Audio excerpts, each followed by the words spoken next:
Oh, wait, channel 17, give me the big thumbs up. And he's always yelling at me. All set? What's his name, Jason Altuve or something? Ladies? Oh, sorry. Okay, everyone ready? Ready? Audience, we ready? Everyone ready? Oh, that's it. Welcome to the Essex Junction Trustees meeting. Please join me for the Pledge of Allegiance. I pledge allegiance to the flag of the United States of America and to the republic for which it stands, one nation, under God, indivisible, with liberty and justice for all. And welcome, everybody, and welcome particularly St. Michael's students. And also, if you would like to, you could sign in at the little podium right there. We'd love to have your names. First order of business is agenda additions, and We have two, sir. okay. One is the agenda itself. We needed to change the language on the executive session to the new agenda that is before you. Yep. And it reads, executive sessions are anticipated for the employment and evaluation of public officer or employer. That's the same on both Selectboard and our agenda. Mm-hmm. And then for 7E on the trustees meeting, needed to replace a memo. There were two words incorrect on a memo and the recommendation, changing minutes to motions. Okay. And that's it. And I have an additional piece to add to the, it would be under new business, very brief, but it's a memo from me to the Essex Junction Board of Trustees regarding the Park Street School and the Planning Commission. I'll move we accept the agenda with the presented amendments. Second. Any further discussion? All in favor? Aye. Aye. And I forgot to mention, trustee Andrew Brown is not going to be with us tonight. Okay. So, moving right along, we are going to get to guests, members of the audience who have a question, comment about something that's not on our agenda tonight. Anyone have a question, comment about something that's not on the agenda tonight? Okay, hearing none, we'll move on. First order of business is a preliminary engineering study for the Main Street Bridge. Dennis, welcome. Good evening. Good evening. Everybody joining, Dennis, or you're good? No, come on up, Tim. Okay, very good. Tim Dahl. Yeah, you Tim, know. we know Tim well. Tim, So he's welcome, doing the Tim. engineering for Engineering Ventures on the bridge. Yep. Provided you a memo dated the 18th of October based upon what Tim had provided me and what we had talked back and forth on numerous emails and phone calls. But we said we'd come back to the board to let you know what's planned for the design of the bridge, what it might look like, any issues. Since you've gotten the memo, I have talked to Dick Hosking at V-Trans, and if we want to include the fixes to the spalls on the bridge or maybe to that head wall, he would support that. We're going to be, well within the costs that were allocated for the project. The only issue there is whether to do that, we get hung up on a whole lot of permits, because we can do the pedestrian bridge without touching those and handle them at a different date. Right. So we've got to do a little bit of permit research to see where we go with that. But otherwise, the recommendation is that you accept what we presented as far as the alternatives. You've got an estimated cost that Tim came up with. And again, it's preliminary because we haven't done final designs, we don't have bids out, all that, but it's there. So I guess if anybody has any questions. I didn't have any questions, but I'll throw it over to the board. I'm glad to get this done. And I could go over again the timeline, Dennis, just approximately we're starting next spring, and or Tim, what do you see as happening? Length of time and so forth? Oh, I would say a couple months, 2-3 months tops for duration. I mean, it's gonna go fairly quick. Okay, There's not that much work here. okay. Some of the work will be prepared off-site, Yes. but there will be a period of time where that's why we included in a draft plan for handling pedestrians going through there. When we're actually constructing on-site, there's going to be a time frame we're going to have to use that. So the plan would be to do it in the springtime and go out in such a way that we don't really affect the school. That's the other issue, so we have a lot of school kids walking through that area. Yeah. And the other thing I forgot to mention, Ricky's here too, we did go over this kind of every step of the way with Ricky, so he's comfortable with you know, can it handle the snow plow and how wide is it and all those other kind of good things, so. Is there gonna be a period of time when the bridge is gonna be completely closed? Or is it always gonna have at least one lane open? How are you gonna, Oh, the bridge, the vehicular bridge? yeah, No. I think that was the point of the final attachment on the back of Dennis's memo there, Okay. with the pedestrian travel. no, I Two-way. meant to vehicular travel. Vehicular traffic, there will be two-way vehicular traffic and pedestrian traffic Okay. passing through. Okay. Other questions? Everyone good? I think this has been a long evolution, and we really appreciate you bringing it to this point, so thank you. I think Rick had Oh, something to I'm say. sorry, Rick, yep. Comment, I was pushing Tim a little bit to do the covered bridge, you know, make it look nice, beautiful downtown. Like And this one? Like this He one? said no. something similar, yeah, he just kind of smiled like he's doing now, and, Okay. you know, Okay. probably I not. offer, I would be happy. Well, we could take it out of the public works budget. Ooh, You're gonna have to slippery roads this year then. Okay, then we won't do it. Yeah. Do I hear a motion? I make a motion that we accept the Vermont 15 Main Street pedestrian bridge preliminary engineering report and approve proceeding with design alternative number 1, a precast concrete deck with vertical railings. Do I hear a second? I'll second. Any further discussion? All in favor? Aye. Opposed? Okay. Thank you very much. Fantastic. Thank you. Thanks. Thanks, Tim. Okay, so we are now on to the question of abatement, potential abatement of the water sewer bill for 39 Park Street. And again, this is something that we, actually, Lauren, I'll let you lead us into this if you want to take it away. Well, last fall, the 39 Park had a very high reading on their water meter, and Mr. Harvey came in and told us that he thought it was not accurate, and we agreed to only have him pay for 14,400 cubic feet at that time of water, and to see what happened over the summer. Well, over this past summer, the property is 16,000 cubic feet, which is more in line with what he had been using. Rick and I have discussed it, and because our equipment tested well and the meter readings went up, we just could not recommend that we abate it, but it's Yep. because of precedent setting. Okay. Well, guys, I don't want to put anyone on the spot, but I'd really like to hear some different thoughts about this. I have a question. Did we look at any, I'm trying to think what other businesses are down there. Any other businesses in the area? Did anyone else complain? The high water readings? No. Okay. And I don't know if you remember, but Oh, sorry, yeah, hi, Duncan. the period between the two readings, Right. there was a meter swap out. So I don't know if that had anything to do with it or not, but we did switch from an older meter to a newer meter. And the newer meter is still reading. Yeah. And it read the 16,000 over Yeah, this I got past you. summer. Yeah, yeah, Which meter read the the old one. old, yeah, so The No, 86,000? no, no. Oh, the new one, the right? new one read the It was, it 86,000. read from the time it went in until. But it was installed in, so the period between the readings, correct me if I'm wrong, is April 1st to October 1st, or is it March 1st to October 1st? It was April 1st, And October 1st. the meters were swapped in June. So there was basically a period of time where the old meter, there part of that reading that I feel is incorrect. Half of it was with the old meter and half of it was with the new meter. And are they, can we see, Lauren, the difference between the two, or is it just one reading? And do we get a reading by day or anything? We did, but we didn't get that until we couldn't go back to the far enough period. So, Okay. what we got showed that the meter was reading just a normal amount of water. But when did that But that reading was start? that After the log new. came after the high spike.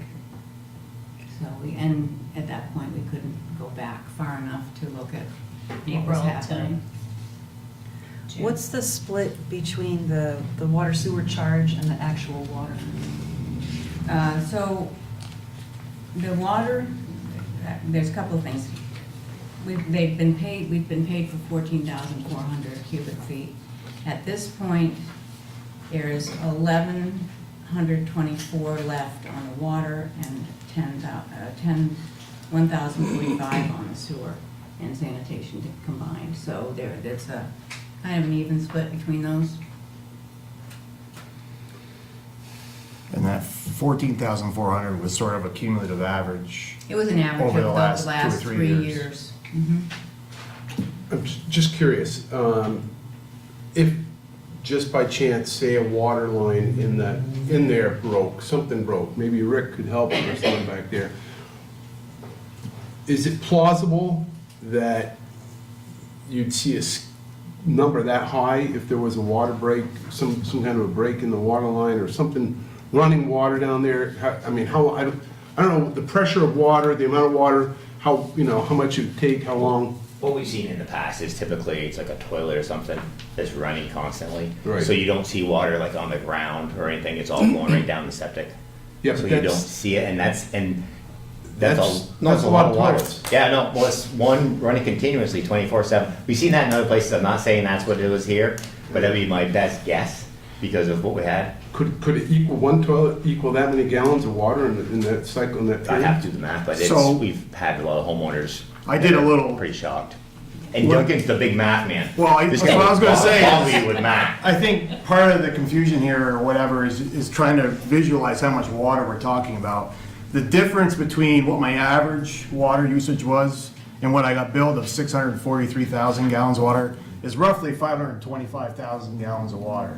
So I sort of did an experiment the other day. I took a 5-gallon bucket and I went outside and I put my garden hose in it, and it takes about a minute to fill that 5-gallon bucket. If you do the math on that, you would have to run the garden hose continuously 24/7 for 73 days to equal 525,000 gallons of water. I'm in that, you guys know, I'm in that business every day, and I have 30 employees that are there every day. If we had a garden hose running, I would like to think for 2 days straight, we would know, but 73 days, we would have to be close. I mean, I don't know how we would miss something like that. Okay. Yeah. Personally, in my opinion, I don't have a problem with abating it, just based on that the logic just doesn't make sense that much water would go without, especially in a business where there's people coming and going. Yeah. I can't imagine. And in my opinion, I would agree, I was gonna say split it. My concern is we don't have the data from the old meter. So if we had that and we could see that as soon as the new meter went in, there was a problem with it or something happened, we'd have, I feel we don't have all the information. Yeah. And And we that's why should- I feel that we should split the difference. That's what I was saying, we should split the difference. Oh, okay, Yeah. no, you just said the opposite, No, I said I agree to either abate it or split the difference Okay. of what's still owed. because we just don't have Because that we don't data. have all Yeah. of the data, yeah. Yeah, I mean, I kind of like, it's, the problem is we're also the Board of Civil Authority, and we abate taxes, and there are rules when we can abate taxes, and unfortunately, a lot of the time, a story like this, we've got certain rules that say, yeah, you can't abate the taxes. If the money is owed, then and the staff can't come up with a good reason for why the money's not, why you shouldn't pay the money, then we have to go with what the staff. But in this case, yeah, it seems like we should. Can I make maybe to ease all of our minds a little bit? If we just did if we absorbed the cost of the water sewer, and we just looked at the water, and then how about if we split that bill in half? Do that again. We just look at the water component of the what's left of the bill, and then we split that, then we share the cost of that with, Adopt just the water and abate the water, Yeah. sewer and. abate the sewer and water, look only at the water, and then abate half, well, I'm guessing, say, abate half the water. So that would be about a $700, $800 I think it would be about 500, I think, Each. if I understand. each. Yeah, well, we just, I mean, the That's the problem same is as that abating half of the the bill. village has to buy that, No, the he's- village has bought he's that saying water. abate 3/4. We have to buy that water from Champlain Water District. Okay, so you want to So we abate, paid for that water. We purchased $1,100 worth of water, and so half the bill would be paid by us and half would be paid by Duncan. so no sewer and sanitation and half the water are abated. That's That works for me. Yeah. We would do that. good. Yeah. Okay. Need a motion. I will make a motion that So we, moved. do you know what the total amount is? It's 1124 divided by 2. 56, 562. 560, Is be the amount that he has to pay. 562? Yeah, Okay. So I guess and we're gonna get rid of the penalty too. There was a penalty on that. Okay. So that'll be gone too. So I will move that we abate the water sewer component and the penalty and split the cost of the water bill and charge $562. I'll second. Any further discussion? All in favor? Aye. Thank you. Thank you, guys.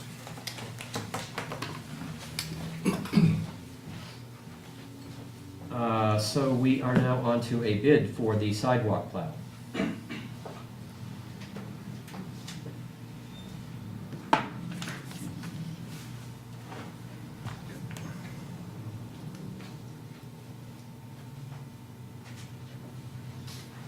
Hey, guys.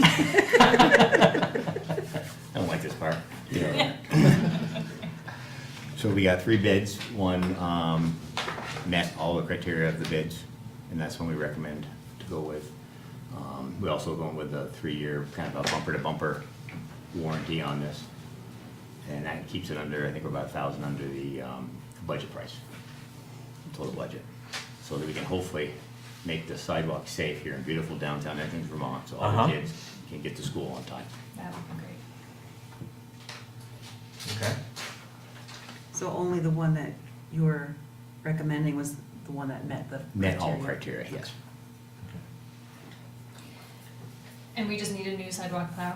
Is that, we are Desperately, replacing? yes, Okay. yes, no, desperately. And we probably don't want to be thinking about this for a couple of months. No, I'd like to hopefully make a decision tonight, so we can maybe get this on order. So if we ever do get cold weather and Right. snowfall, then maybe we'd possibly be able to use this. If we hold off, we may never get cold weather, so. Pat, did you? Well, then we're gonna put all the complaints towards the trustees, so I said, oh, you can have the trustees on that. Yeah, go ahead, Pat. Is this able to plow sidewalks throughout the entire community? Yes. Just dimensions? Thank you. Yeah, no, that was one of the things with the criteria of the All width and right, everything. good question, Pat. That's a good question. Do I hear a motion? I'll move that the trustees award the bid for the sidewalk plow and extended warranty to the lowest qualified bidder, Chadwick Babros, for the not-to-exceed amount of $142,602. A second. Any further discussion? All in favor? Aye. Aye. Opposed? All right, Okay, so once we get this in, if you guys are more than welcome to come over to the shop and try it. take a ride on it. And if you do good in the shop area, then maybe we'll put you on a roof. But that's gonna be my call, no offense. My call. That sounds like Is this a fun. volunteer gig or what? Pardon me? Is this a volunteer gig on that part? Well, you get all this awesome pay for what you do Right, now. right. If I get a sweet t-shirt like yours, I'll take it. I could get you a t-shirt. Yeah, that's what Everybody they wants swag. They just want I the just swag. want To the get a hat or swag. shirt. I've asked or- I've got that stuff, I'll get Since I sizes and got on stuff this. afterwards and colors, but yes. All right. But we have to see how you guys do first, I'm not guaranteeing you can do it. Okay. Thanks, Rick. Thank I'm you. allowed to cut the lawn. Okay, so we are on to bid award for the wheel loader, and Jim is going to present this. Okay, thank you very much. Thank you for coming, Jim. Jim. Appreciate you coming here. Okay, the wheel loader that we put out for bid is a dual-purpose machine. Mainly, it will help the facility, the wastewater facility, with moving heavy equipment without having to pull Public Works away from their ongoing operations. Deliveries tend to show up even though you say call in advance, they never call in advance. And the equipment we had available to us couldn't handle the loads for the materials we get. An important aspect of this wheel loader is it allows us to do the snow removal and these other activities, but it also can act as a backup. Rick has been renting a piece of equipment identical to this every winter for the past several years and has had to use it because of Murphy's Law and multiple breakdowns of equipment on first and second snowstorms. So it'll be an active backup, there'll be some shared costs. We still need to break down some of the costs that came in with the bid to know which ones are strictly street related and which ones would be shared. and that's why we haven't worked out the exact formula yet. But what we're hoping to do is get the bid approved. The bid was put out to multiple parties, only one bid was received in the amount of $65,405.70, and it did meet the criteria. Okay. Questions? Any questions, anyone? Don't. Okay. I will make a motion that the village purchase a 4x4 wheel loader with attachments, and the bid be awarded to Milton Rental and Sales for the bid amount of $65,405.70. Second. Any further questions? All in favor? Aye. Aye. Opposed? Great. Thank you very much. Thank you. Thank you, Jim. So the added agenda item tonight, I just want to quickly discuss the disposition for Park Street School, and I'll describe what's in the memo. The memo, right now, the Planning Commission has an active application for one property that abuts the Park Street School, and just approved a conceptual plan for another property that abuts the Park Street School.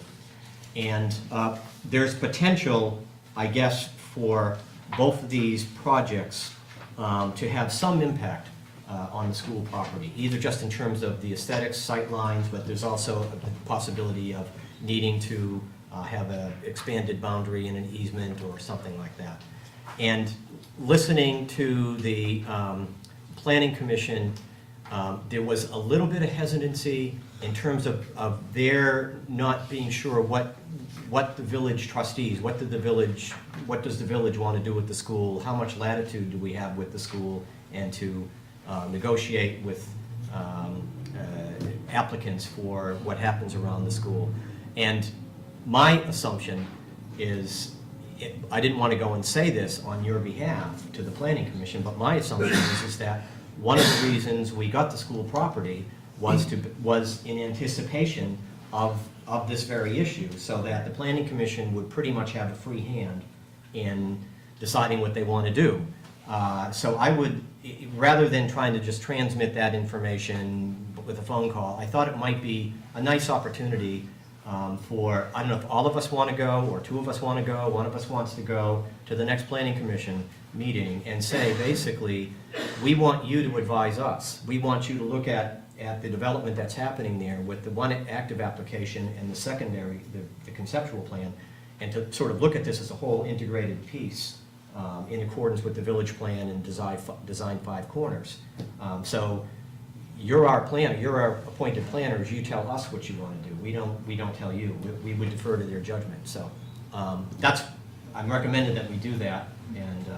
Oh, sorry. Go ahead, I'm done. Well, my only question is, since it's written very clearly here, do we need to go and publicly say to them, we want you to do this, or can they read this memo? I mean, don't want to be heavy-handed, but, whatever works. I don't think it doesn't, I think it could be, I don't think it's heavy-handed. I think it's just an opportunity for us to communicate with them. Okay. Just and in case they may have, you two, as our former Planning Commission members, I don't want to assign you with the task of doing it, but they may have some questions about it that they want to bounce off us. When is the next PC meeting? I think it's in about a week or I think two. it's November 2nd.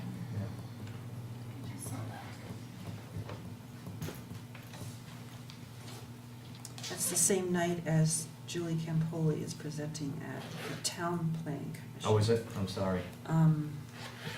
Is she doing a presentation to the village as well at some point? I don't believe so. No, I think it's just for the town. I don't see this as a long conversation. No. No. I think this is like a 5 or 10 minute conversation. I think I can go. Okay. But I think it's a good idea to, send this to them, but then go in case they have any questions. Yeah, I just think it's a courtesy. It's just to say in case, so that we give them face-to-face assurance that this is their, Actually, Dan, say I don't know if you think. I can't go. I'm fine with You that, good with yeah, this? Yeah, I'm good with it. Yeah. Dan, would you be Yeah, willing? I'd just Yeah, go I there. apologize, Yeah. I can't go. Yep, Yeah. I'll be there. Okay. If it truly is. Well, I said Dan will go, and then if I don't know if either one of you can or I can't. can go for about the first half an hour. Okay. Yeah. So if we Good. can do it first. Appreciate it. Good. Thank you. Okay. So we are on to trustee comments, concerns, and reading file. So, we received, but as I was thinking about discussing this today, I don't think Pat was on it. An email from Kelly Adams discussing the issues of people running lights, people speeding. Yes. And Brad LaRose was fabulous and got back to her right away. Yeah. I would just like to point out that I think, and I'll send it to you if you weren't on it. Okay. I think it should be on an agenda item for us, more of a discussion, potential brainstorming of what we can do. You know, as you know, I walk a lot in the community and it's bad. I mean, It is. it's not, I am starting to be hesitant to let my son walk in the community, and I don't want to be that mom. Yep. So if we can just put it on an upcoming agenda, kind of have a discussion of what things we think we might be able to do, Absolutely. that would be great. When you say we, oh, excuse me. No, go ahead. When you say we, are you including someone from the police Well, department? I was hoping someone from the police department could come. I'd be curious to hear from them, kind of what their practices on when they ticket and when they don't. I've seen them stop people on my street, which is School Street, which is, I'm at the end of a one-way, and people have come the wrong way. And they're letting them go, which is fine, but I'm just curious what their practice is on not ticketing and what they're seeing in the community, and if they have any feedback on what we can do. Be happy to do it. I can tell you from firsthand experience with this problem, which occurs over and over again. Yeah, Usually happens when you pave the roads. I know. So, you know, deteriorating road acts as a As a, slowing Yeah. device. It also looks faster if you're standing still. If you're walking, you get a better chance Yeah. to see what the speed is. They have a creature that they roll out to plant so that you can see exactly how you're going for self-monitoring. And then they do selective enforcement on the street or streets, which you're suggesting happen. And beyond that, I don't know what officer discretion does or not, but I'm sure that maybe the first round of contacts is a written warning to say, hey, right. you know, and then after that, you get tickets. But Right, and that's all great, and I'm gonna try and do some research before it's on our agenda to see what maybe other communities are doing too in regards to signage or, I don't know what, but I mean, Yeah. at the Five Corners, you know, people Yeah. are running lights and these kids are crossing Yeah, they are. the street, the adults are crossing the street. I just wondered, besides police, I'm wondering if we would like Rick to come, That would be great. or Rick Have a Hamlin, I'm not sure, member of maybe, a- yeah, I mean, maybe, Yeah, maybe there's some someone from signage Sidewalk, and some other stuff that can Raj happen would be too. great, or Yeah. someone from that committee to come. Yeah. And it's not, you know, I don't think we're going to necessarily, well, I know we're not gonna solve it at this Yeah. meeting, but we can brainstorm and come up with ideas. Are there other people we need to talk to? Are there, you know, little gadgety things we can do? I don't know. We're growing, both with people and with kids, and if we don't somehow convince people that this is a community, it is not a pass-through. Yeah, I think we're just gonna one day have a serious situation on our hands. yeah, yeah, agreed, okay. I'll yeah. see what I can do about setting it up to. Great, thank you, It's, Pat. it's a unique situation. I mean, it's unlike some communities, small towns, even Burlington. Burlington's traffic, they're not getting so much pass-through Pass-through. traffic. Right, We're dealing with something that goes beyond the scope of our community, the town. It goes to outside of the town, outside of the county, coming from Lamoille County, going down through here. So to really have an impact on those people, it's gonna be difficult. I mean, if we had a Cirque Highway, it certainly would help. We don't have that. So we're gonna have this traffic problem. The other issue that she brought up, you didn't mention, but was the backup of traffic. So we've got businesses here, and we have tractor trailer trucks going through here, we have big vehicles. So one car stops to turn into one of these driveways, one tractor trailer unit can extend from the intersection there right through the intersection. It's that, and that's just the way it is. Right. I've seen it throughout my career in law enforcement, and it's just what happens during heavy traffic hours, commuter hours, in the morning and the afternoon. Probably during the day, it's not as bad, in the evening. And I agree, a big part of it is the communities that are around us passing through, but it is also people in this community. It is the high school students when they get out at 3 o'clock, who I got in a fight with one of them last week. I know, but I was so irritated.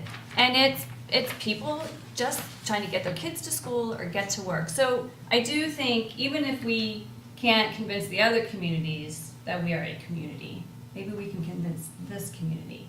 And, you know, in Montpelier and St. Albans, people stop. They stop before you are in the crosswalk.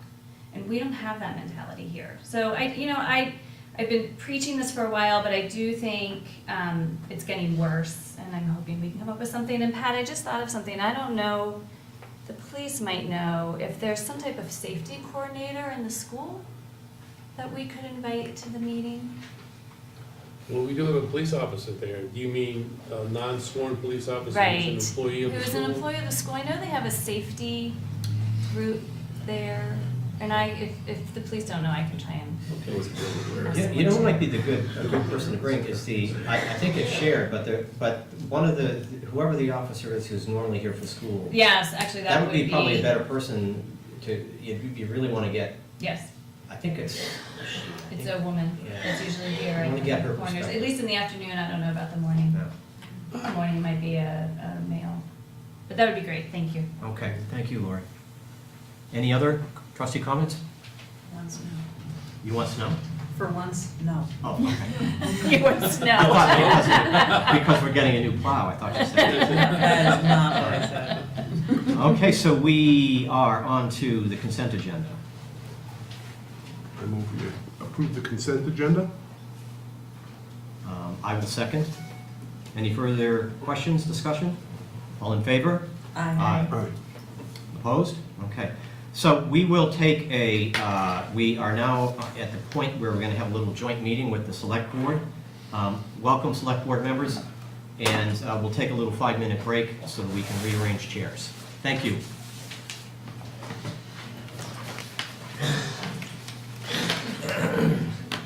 Okay, 7 o'clock on the button. Yeah. Bill Ware is You the, where? Okay. Bill Ware is a retired Burlington officer. He is the guy on scene at the school, who's the safety guy, works with it. On our school here? Oh, okay. He was, I think maybe he's left, but he was a Burlington police officer, now he's a safety guy, signed there, he's not the SRO. They really, Okay. visually, they Jumps right out. Okay. I know, they slow you down. Good guy, knowledgeable Like, maybe we could do guy. Yeah. There's been And I don't know who's there now, it's changed over the Yeah. years. very high. No, I hear what you're saying, I agree. We can definitely impact I know. on our residents. It looks like you're falling off a But cliff. Right, it's exactly. it's tough. It is, I would do know, that. it's But I gonna be think a it'd be hard. hard. I mean, I think it'd be well worth it. fine. Sorry, we just need one more signature. Oh, sure. Thank you very much. Pat, I just sent you two Oh, it's right emails. here. One was from the resident and one was by the resident. Thank you. Thanks.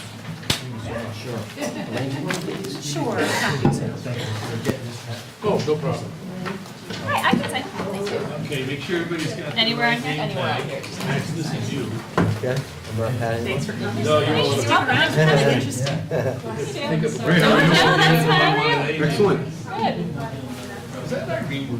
Thank you. How are you? I'm here. How are you? So are you? How you doing? Sorry, this is the last meeting. I was- Yeah. Hi, Max. Yeah, good to see you again. Who's here? Sandy? No, that's fine. Oh, I guess Sandy's up.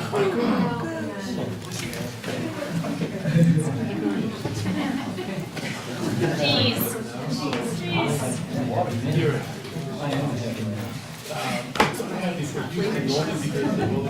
I know. Yeah. It's like, so you could probably put in the preference, so they probably drive you.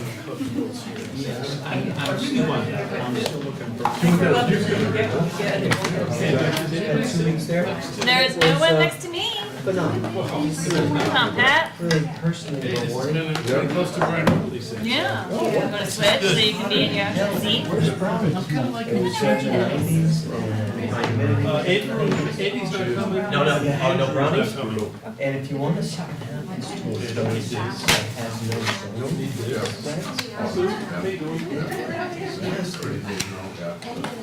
There's this Route 45, it just goes tens and tens and tens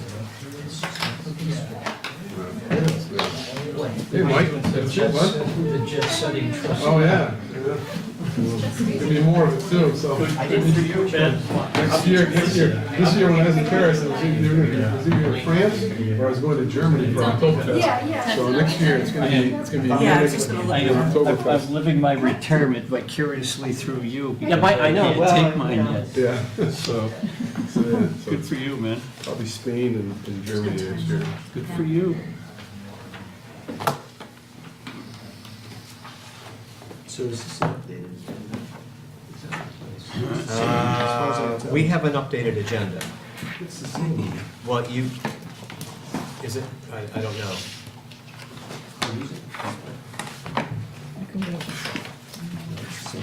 Will we see Andy tonight? No, Andy's not gonna be with us tonight. Got it. He is out for personal reasons.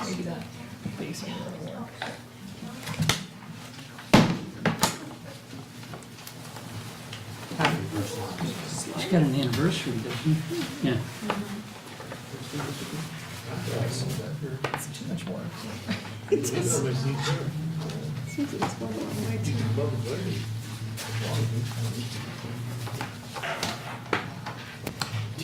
Do you want to do another public to be heard, or are you good? You're good with our public? It's on the agenda.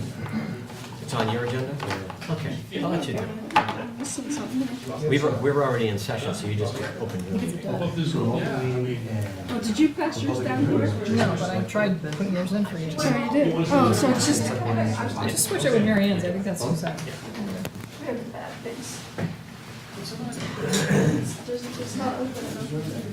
Oh, no. Low bid. That'll do it, every time. Wait a minute. I think Dave's sending my beer, water. This is just, Dave, come on, I won't steal that. We've had this conversation before, Dave. Hi, Greg. How are you? Mary Ann is And then in the people background. across the street taking from you minutes. move. Here she is. You know what? You're doing it. Oh, I did. Yeah, that's what I thought. Yeah. I'm glad they did Are we it. all ready, Channel 17? Okay. Okay, Select Board, everyone ready? No. Okay. Welcome back, and we want to say welcome to the Essex Town Select Board. Hi, folks. Hello, George. Take it away, Thank Max. you for hosting. I'll call the October 24th, 2017 Select Board meeting to order. So if we go down the agenda, do we have any additions and changes? Pat? When I find the agenda, the answer to the question is yes. We do have one change, and that's the memo regarding passive recommendation. There were two words in the recommendation that said minutes, and that should have said motions. Other than that, that's the only change. Okay, so a motion to approve the amended agenda to include the updated memo regarding the passive. So moved. Second. Okay, thank you, Sue and Irene. Any further discussion on that? All those in favor signify by saying aye. Aye. Aye. Okay, motion passes 5-0.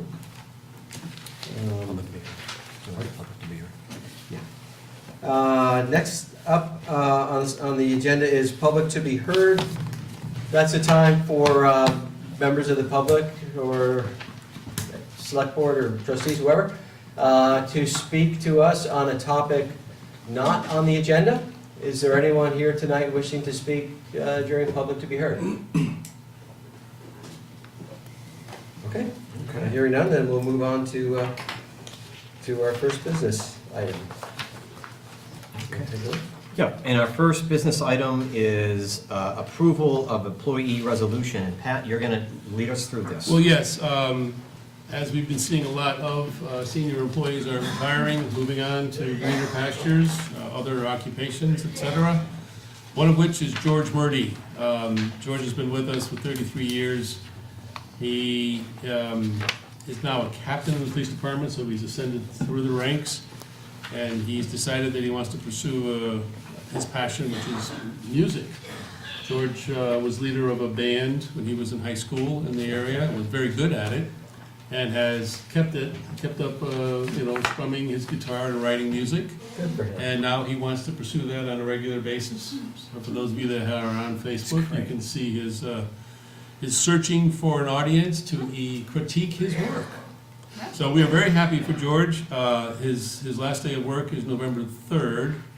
And so, as is our usual custom of recognizing our departing employees with a resolution of appreciation, this is submitted for your consideration and recommendation.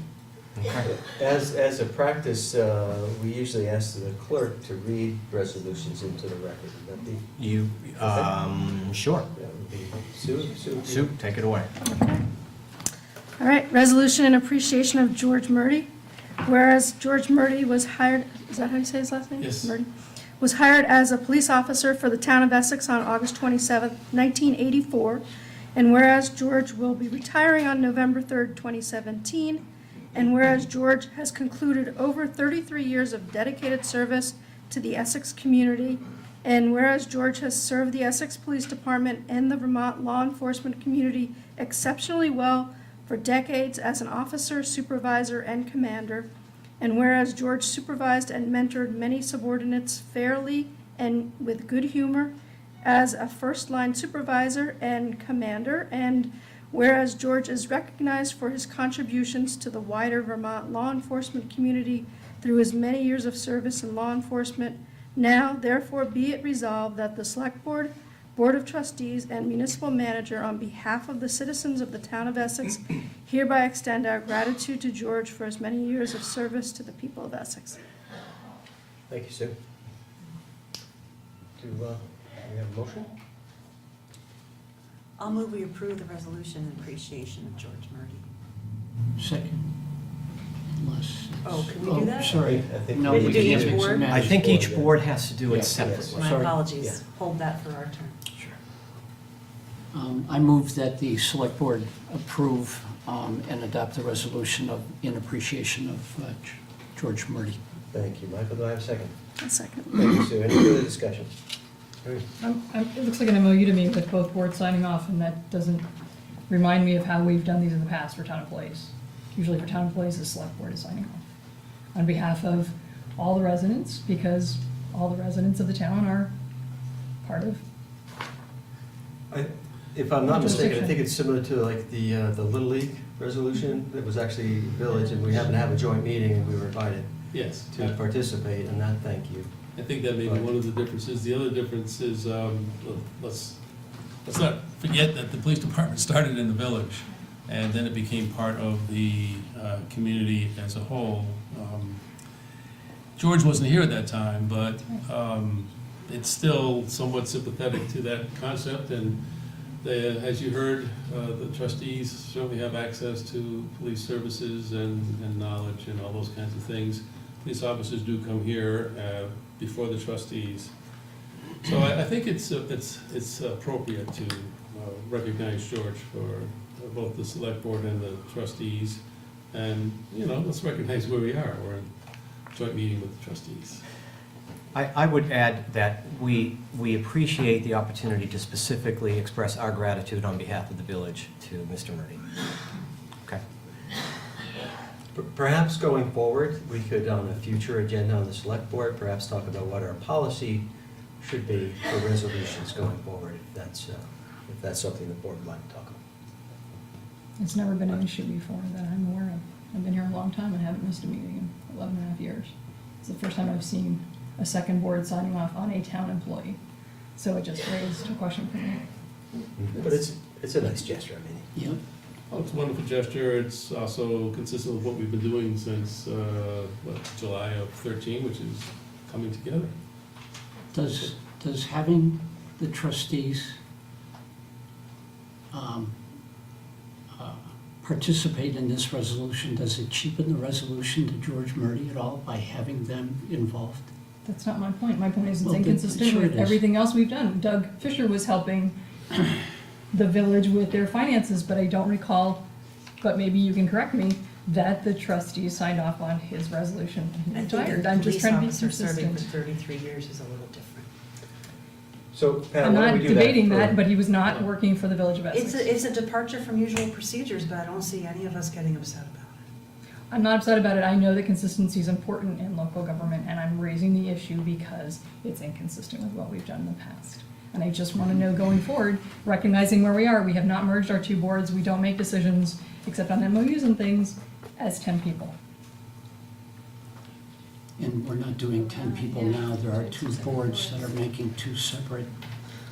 So to move Motions. forward, Pat, why don't we consider putting this on a future agenda, and we can have a discussion? Absolutely. And see what the policy. And let me add that we could have had a separate resolution from the Essex Junction Trustees, because it's sort of like a thank you card. It's not really an official village or town document that must be done. It's sort of just an expression of appreciation.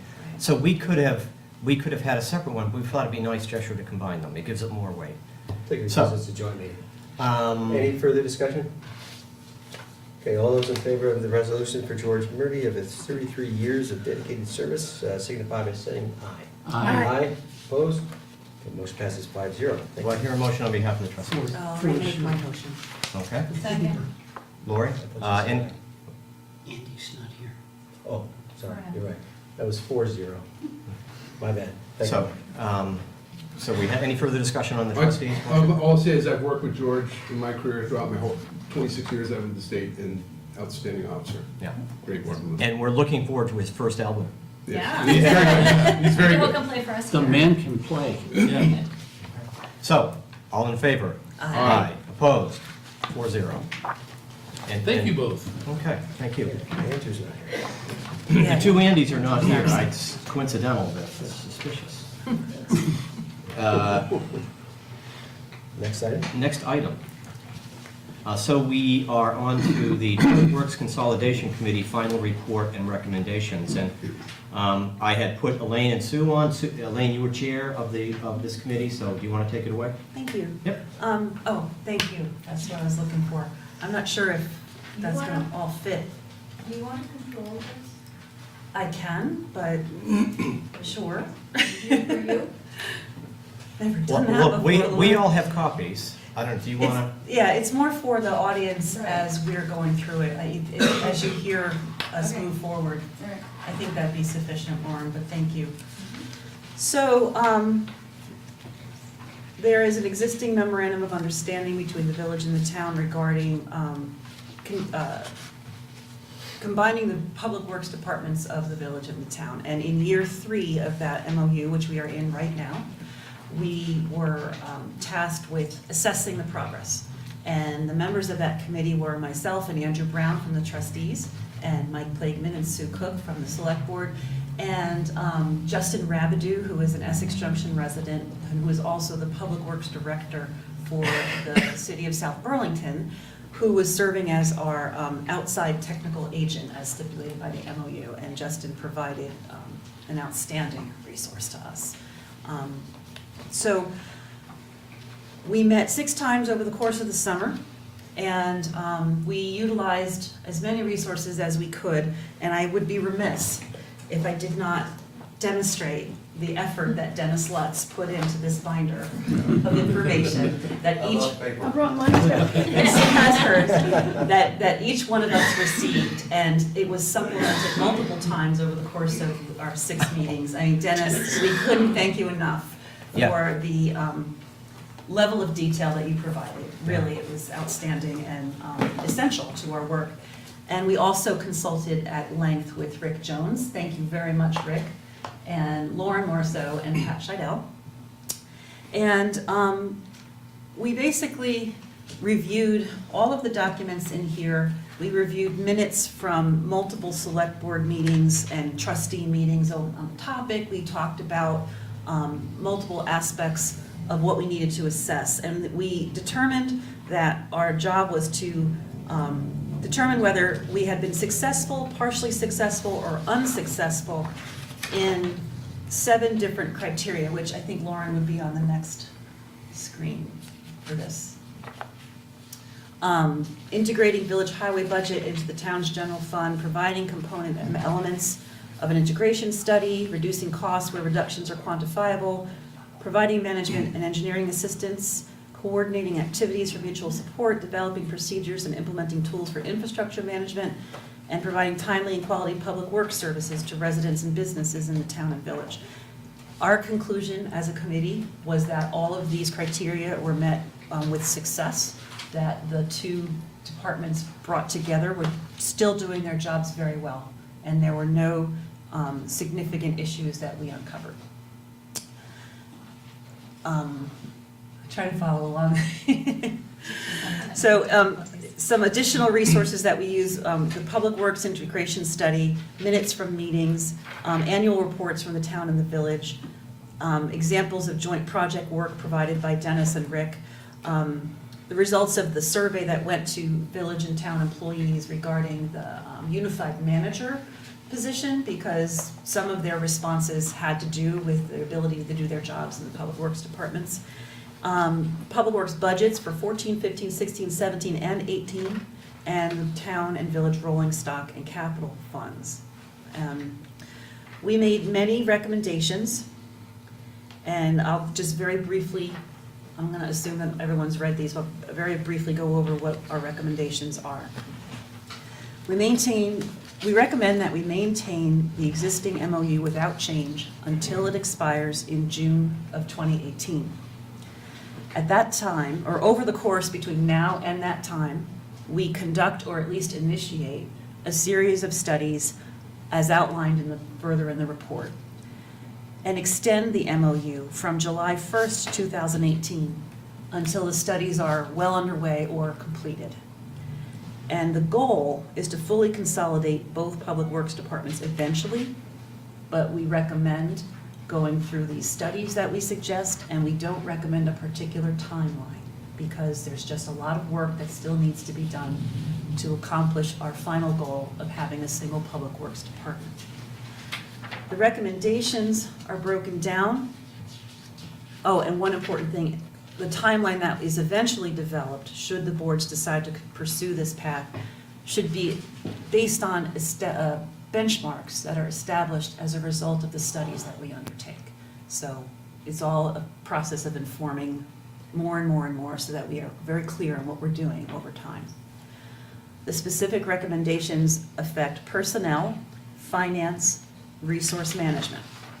We recommend, under the personnel umbrella, cross-training staff between the village and the town, identifying and institutionalizing common best practices and procedures, aligning rules and regulations, analyzing and aligning job descriptions, and establishing at some point in the future a single employment contract for both the village and the town, or some document or contract thereof. Under finance, we recommend implementing or studying and implementing a combination of the rolling stock fund of the village and the vehicle and equipment line items of the budget of the town. Establishing a common purchasing policy and study and establish a consolidated capital project planning, funding, and implementation process. And finally, studying and establishing guidelines for assuming future debt for equipment and projects and for joint bonding. So these are some pretty heavy-duty topics that we're gonna have to explore at great length. And finally, resource management, research and implement common asset management software, which that particular recommendation, we have since learned that staff has reviewed our report and have made some corrections in terms of what software is being used and what's been implemented across both communities. But regardless, we should have a fair assessment of all of the software that's being used between the communities and make sure that it applies evenly to both. And it's the best software packages. They are the best software packages for our needs. Establishing common service call management and communications processes, and establishing a single location for public works administration, and considering to do the same for all staff. This could be a 10-year timeline, it could be a 5-year timeline. The boards could decide to do some or all of these recommendations. There are some that could be done simultaneously, some that are gonna have to be done one at a time. So, we worked very hard on trying to understand the complexity of both departments. And I think with the help of Dennis and Rick and Lauren and Pat, we were able to accomplish that. And this is the report that we submit. We are interested in hearing both boards' questions and comments. And I think the step that we are looking to take is to accept the report on behalf, both boards accept the report, but then conversations will have to happen about how to implement the recommendations. And those will happen during the budget? Well, I think, we're gonna keep the MOU in effect as it is, we're recommending that. And so I don't see any of this being implemented during the budget cycle that we're getting ready to go into. I think that that's a little too early. Would you agree with that, Mike? I would, and I would also add that with us looking for a new municipal manager, between that task Yeah. and passing budgets for both municipalities, that would be a pretty, Yeah. that'll be a pretty good accomplishment if we can do those three things.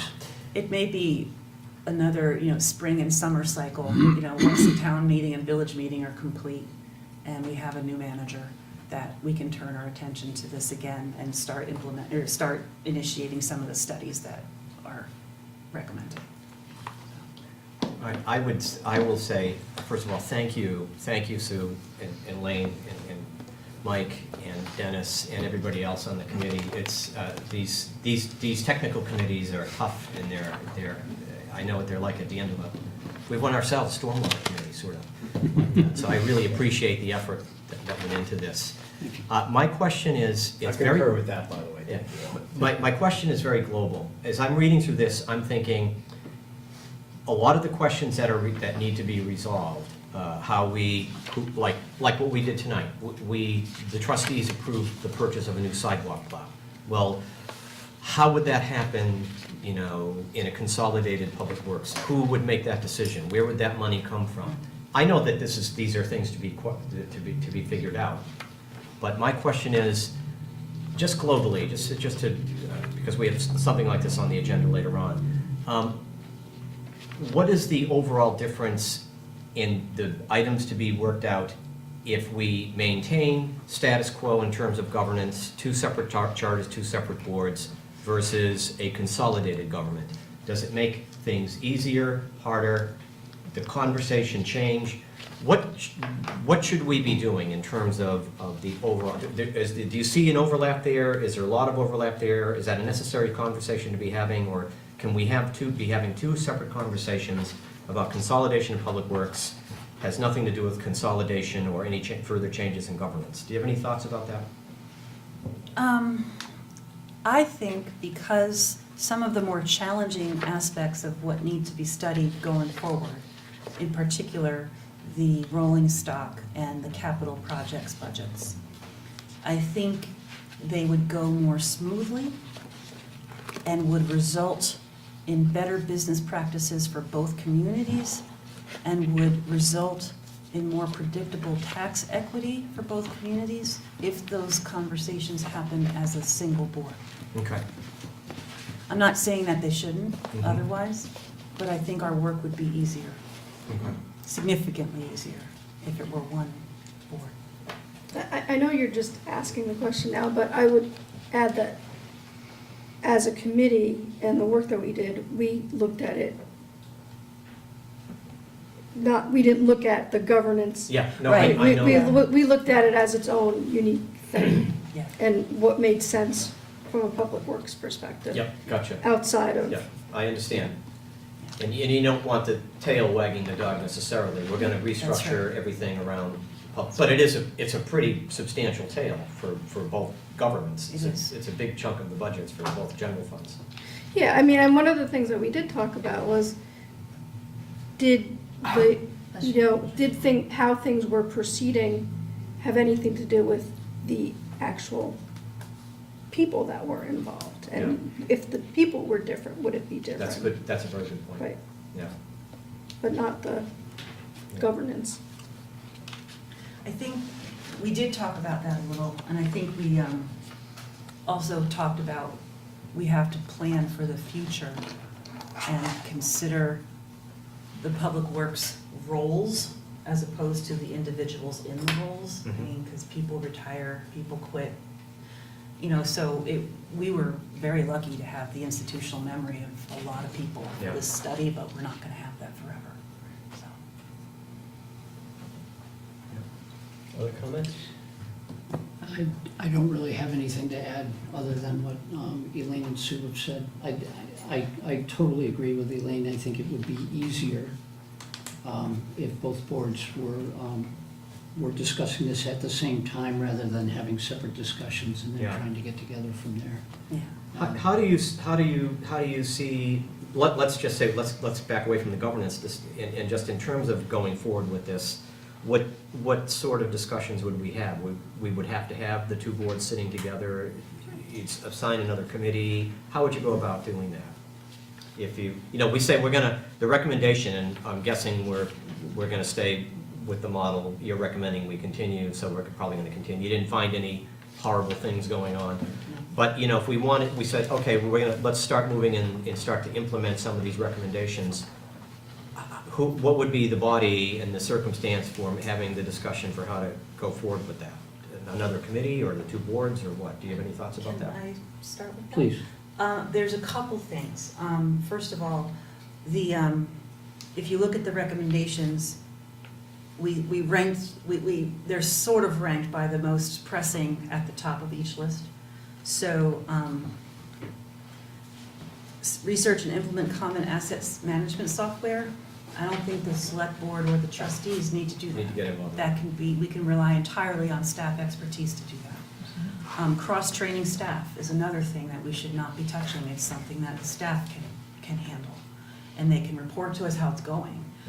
But studying and implementing a single rolling stock fund, I think we should talk about that because it touches taxation.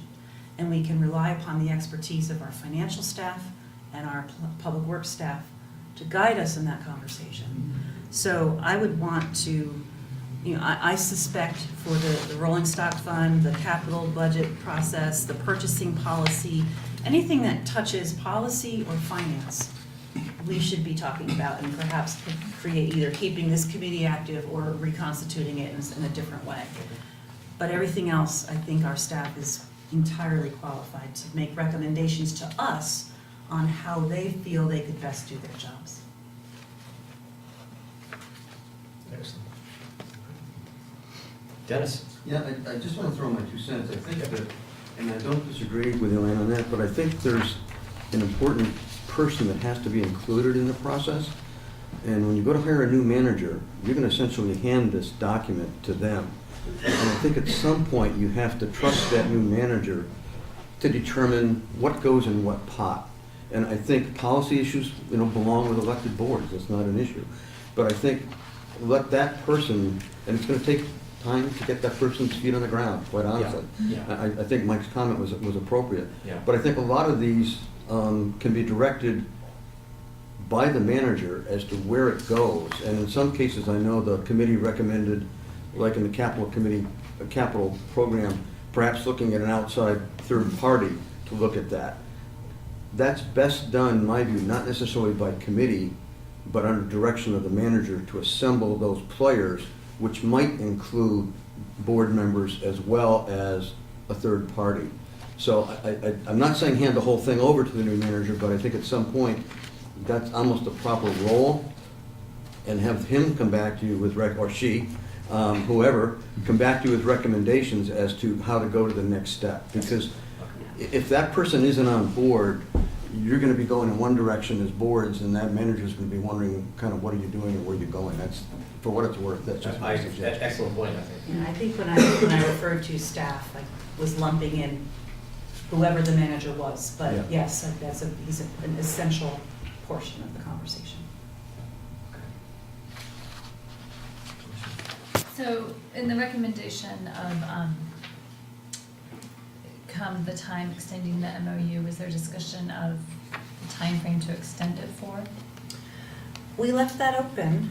because we felt that some of the studies that need to be conducted will take, a couple months. Some might take a lot longer than Right. that. So, I mean, we could do a standard 3-year, and you just repeat what we have, and then go back at year 3 of the second extension and revisit.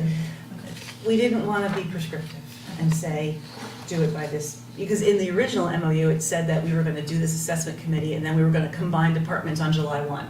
Right. And we were like, yeah, no, that's not going to Right. happen. So I think it would be better to leave it open-ended. And did or the- with a renewal. Okay, and did the committee look, I don't know if it was under your purview, but did you look at the MOU and say things would have to change, or does the document work as is to move forward? It would be an easy extension.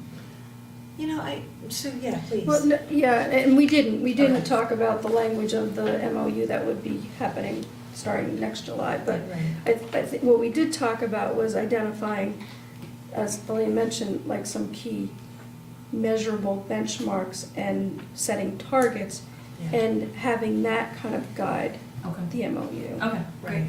Like, we could choose to do 2 or 3 studies and say, when these 5 benchmarks have been reached, it's time to write up a new MOU. Right. But we just don't know what those are. Right. Yeah.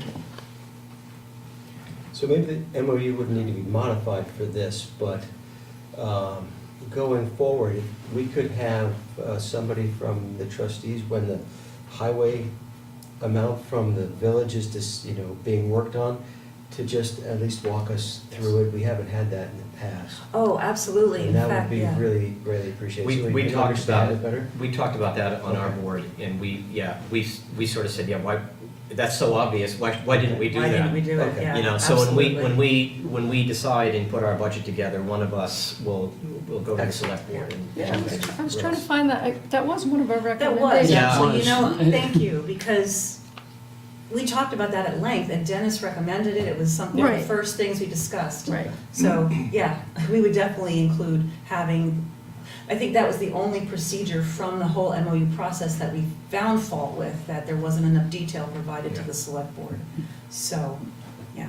And I thought the other thing was that we had agreed to extend the MOU for 3 years.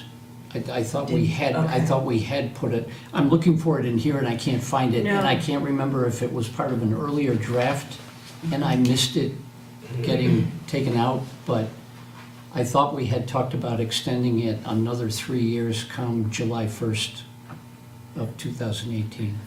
So that leads me to a question, as we're talking about these, is your preference that we make some edits to this document and then bring it back to you? Or are you comfortable agreeing on those clarifications in this meeting? I can only speak for myself, I think, I'll throw it open to everybody else. I would say we just accept your, understand, like, notwithstanding, we understand what Mike just said, and I think that we would probably do that anyway.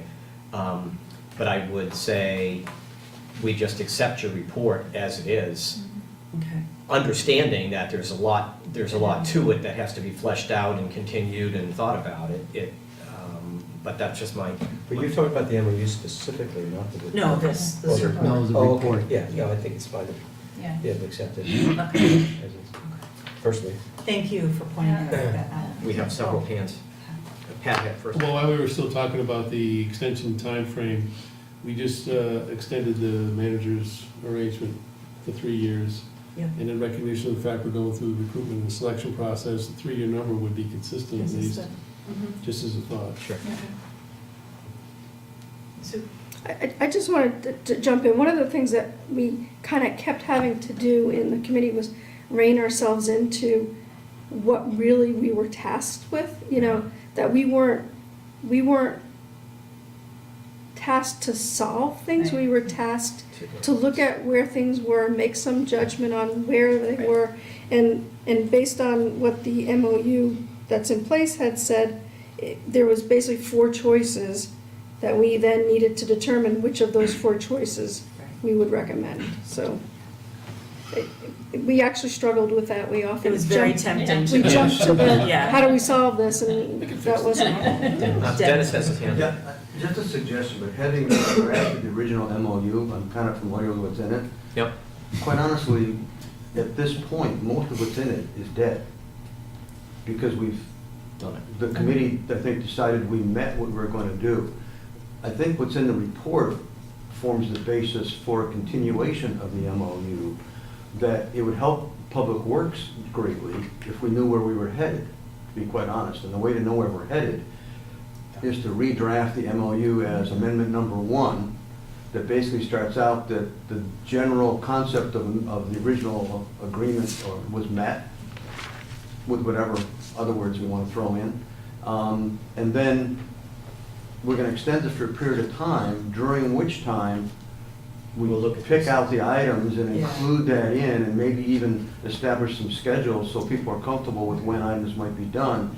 And then that becomes a clear footprint for where we want to go, as opposed to a dead MOU and a report. That's. That's That's again, a a great very good suggestion. suggestion, That's a Dennis. really Yeah. good point. Yeah. So that has to be done before? By this July, works. by June 30. Okay. Well, sooner than that, so the boards can review it and approve it. Plus, we have to identify the person with the most knowledge in the room who would be willing to draft this document for us.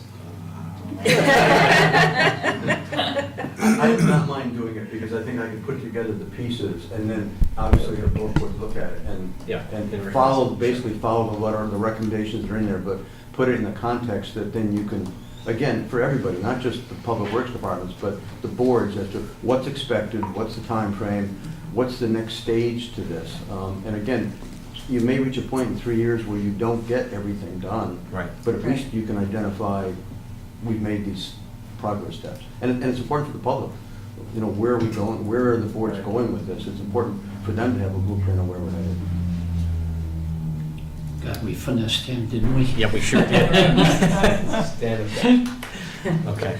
To any further discussion about this? Let's go, I think what we can do is probably just put the idea, I would recommend that the idea of revising and the 3-year commitment, as you just said, we'll put that on an upcoming joint meeting agenda and go forward with it. But I think I'd like to if we want to just get back to, the issue of just accepting the Right. I think report from the both committee. boards be recommended to do that. Okay. Yeah. So I will make a motion for the trustees that we accept the Public Works Consolidation Committee final report and recommendations as written. Second. Any further discussion for the trustees? All in favor? Aye. Aye. Opposed? Okay. What's the select board's pleasure? I was waiting for someone other than a committee member, but we'll jump in. I move that the Select Board accept the final report of the Public Works Assessment Committee as written. Thank you, Mike. Do I have a second? Second. Thank you, Irene. Any further discussion? Irene? I just was curious if the committee had any particular issues that you didn't immediately agree on. Was there somebody playing devil's advocate along the way? Was there 1 or 2 bullets here that you, But there was definitely plenty of devil's advocacy over the course of the summer, I would definitely say. And Dennis and Rick and Justin in particular were very adept at pointing out what we might be missing. And like, did you consider this? And, you know, so we definitely had a lot of objectivity in the room, I think. I don't feel like we had any really heated disagreements over the contents of the report. I mean, we edited it, you know, as a group. I think I would say, I think there were things that we didn't all feel as committed to, but we could support it, if that makes sense, right? I mean, Yeah. we weren't all 100% on the same exact point, Right. but we could support the Yeah. position. And the only thing I would add to those 2 comments, which are well made, the only thing I would add is, I think we felt early on and discussed early on, the fact that the committee was made up of both trustees and select board members. We wanted to have a vigorous debate Right. about the points I think Susan's point is really well made, that there were some people that felt strongly about things than others.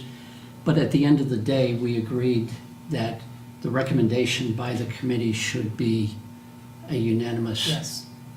a unanimous recommendation. And so there were several iterations of this with language changes to reflect different members' points of view before we got to this point. So Okay. Which is, you know, the sign of a healthy committee. I think so. Yeah, definitely. I think so. Yeah, the opposite would have been, I'm happy you're hearing that there was debate and contention and people were challenged, and it's everyone's just, yeah, this is Yeah. great. We're going to Yeah, see it's that. definitely was like I that. think it's too bad Justin isn't here, because I I think know. Justin also was coming at things with I mean, we all were coming with our own points of view, obviously, but he would kind of come in with a different experience base that he could offer things, and I think sometimes his things were things that we wouldn't have gotten to, so. Yeah, I think his participation was essential.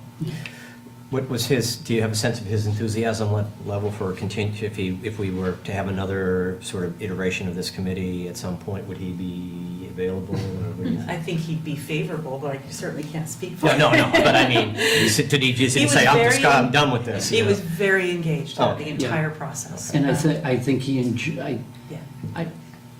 I think it's very safe to say that he was very excited to be a part of the committee, because I think he felt like he had experiences he could share. Okay. I remember when we were doing the interview process, there were a couple of other people, and after they had spoken and that type of thing, two of them came up and said, "This is the guy you want."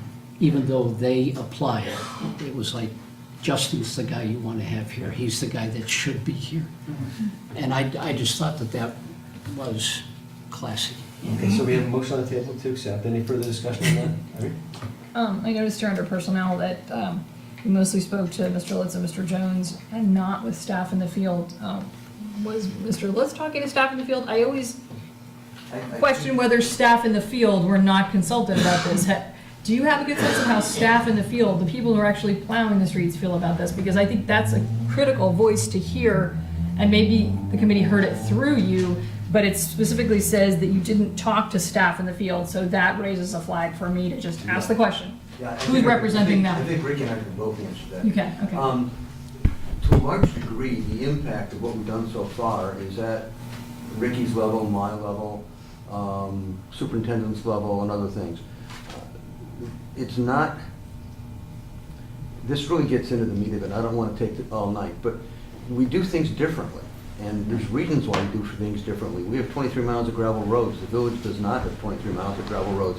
And I know Elaine's heard that 100 times, but it's true. It's very much different. And a lot of our people are put on those roads during the summertime. The village doesn't have that responsibility, so theirs is more of working with water sewer facilities and things like that, and sharing responsibility between highway, water, sewer. The village operates the wastewater treatment plant operates the pump stations. We have a separate department that operates pump stations. So they're not, it is a little bit of, cats and dogs. I mean, not that we're at each other, that's not the point, we work well together, but we function differently. And so we've tried to maintain that through this process where there's been a certain amount of independence on both the town and the village. Like, we're getting together Monday for a winter operations plan. We're gonna go over some things for 3 or 4 hours, have lunch together, and I'll do all those good things. So we do that, and we've helped each other out where we needed to help each other out.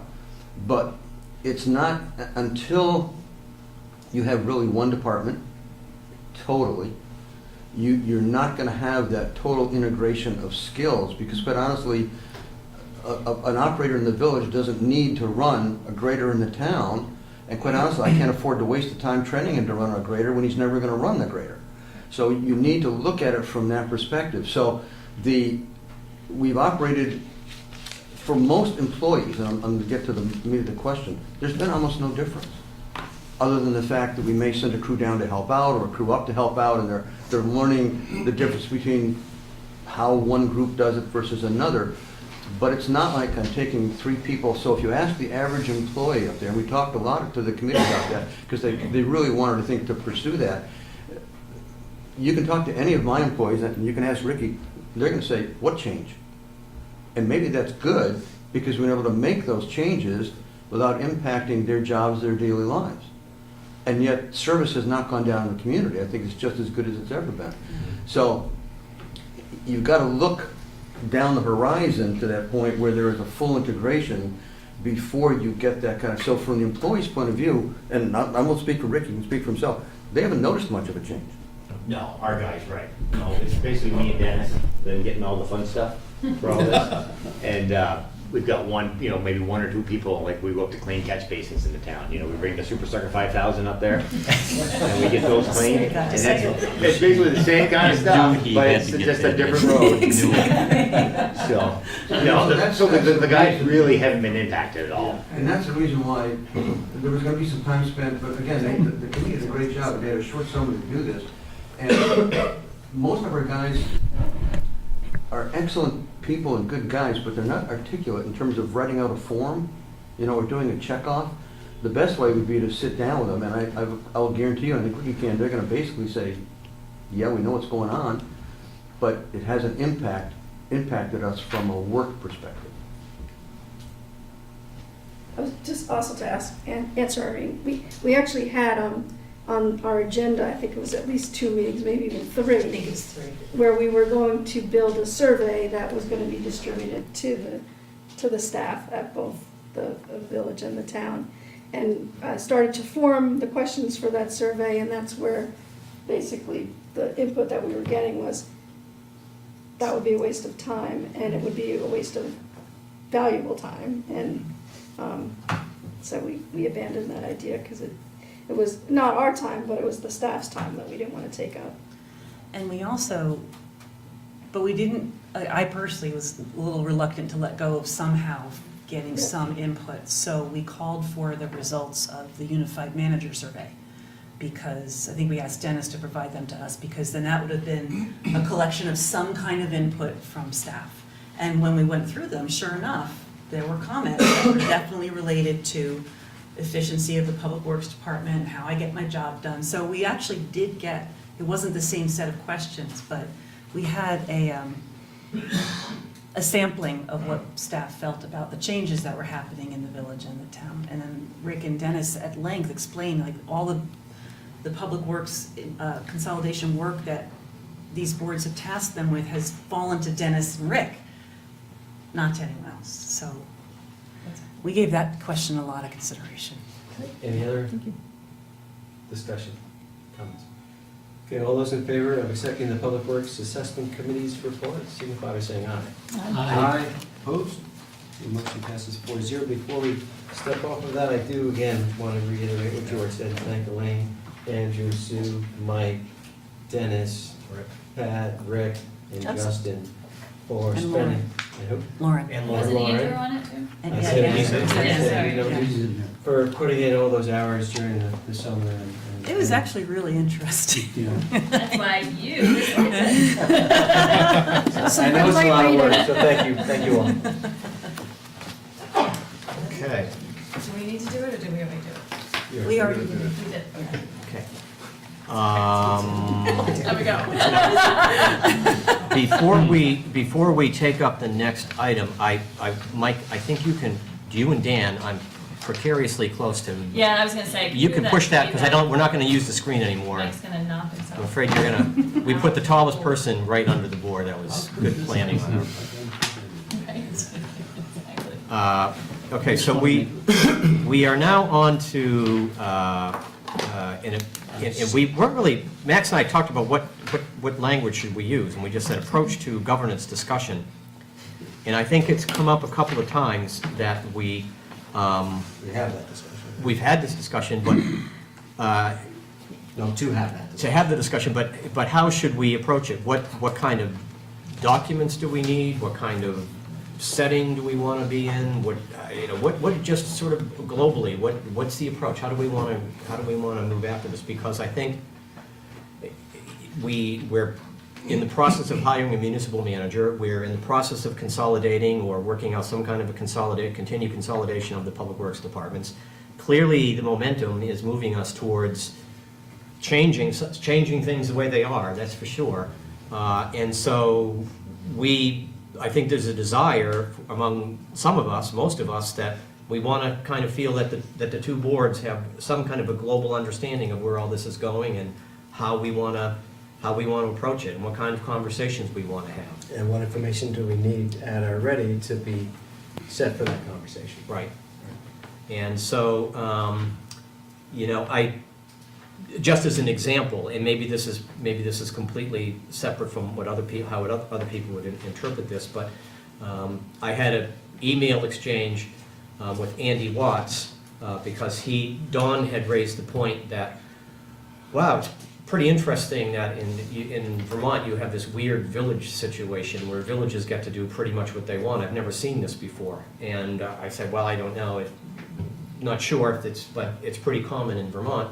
But one thing that we might want to do at some point, if we began a discussion, would be to have someone who could really speak to us about the history and the significance and the legality and so forth of the village-town relationship, just as a sort of a background information that we would have going forward. So that would be something that I might recommend as a piece of background information we would have for how do we approach the discussion about governance. But I'm going to stop talking and throw the discussion open to the rest of you. Yeah, we just itemized a few things to consider, but it's certainly not an exhaustive list, so we wanted to hear your thoughts about what you'd like to see be gathered in order to have a fruitful discussion. Well, I'm always eager to throw my 2 cents in, so I'll start. I think one of the essential components of this conversation at the outset should be what we think the town and village of Essex and Essex Junction look like 10 years from now. Where do we want to be? What does it look like? Vision. A vision, but not a vision in the vision statement, let's write a really vague sentence that we'll get there eventually. What does it look like for each one of us? And I think we could actually be kind of particular as we describe it, because I bet it's different for all 10 of us. And I'll bet it's different for the staff. And so I think it's worth having some kind of visioning exercise, but what do we want to see our community become in 5 years, 10 years, and 20 years, and 50 years? Because we really do need to think that far out. Sometimes we do, but not very often. Right. Some good headlights if you can. Exactly. To look forward. Right. I'd like to see some information gathered, it's kind of a daunting task maybe, but how other legislative bodies are created. So whether it's a ward system or a 9-member board or a 5-member board. So what do other communities of our size, geographical region, look like? What are some benefits and some obstacles to those setups? Because as we move forward, if we do become one, you know, I know some things have been thrown around in conversations, but we've never actually studied an actual structure. Mm-hmm.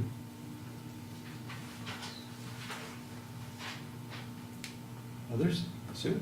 Yeah, I mean, kind of along the same lines, I always like to look at what are all the options and learn about those options. So on this, you know, like where you're saying, bring somebody in that's has the history and expert on the history.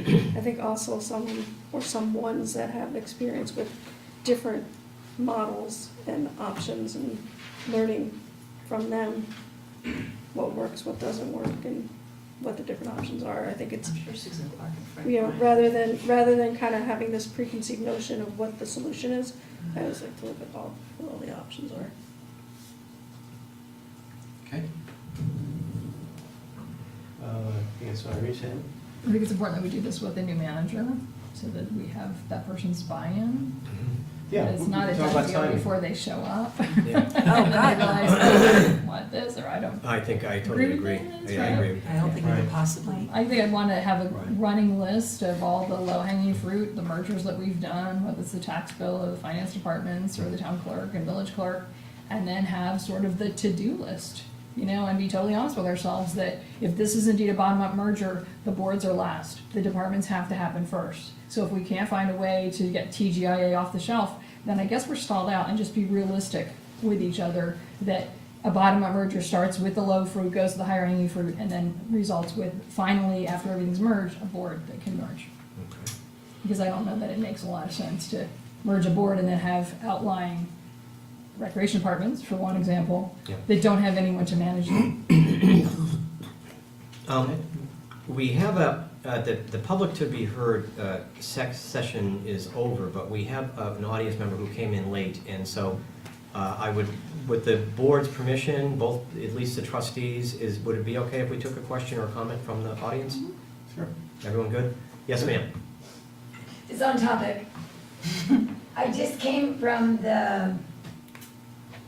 I don't know what it's called, but the gentleman you hired, whose name is, Oh, Don Jutton yes. from MRI. Yes.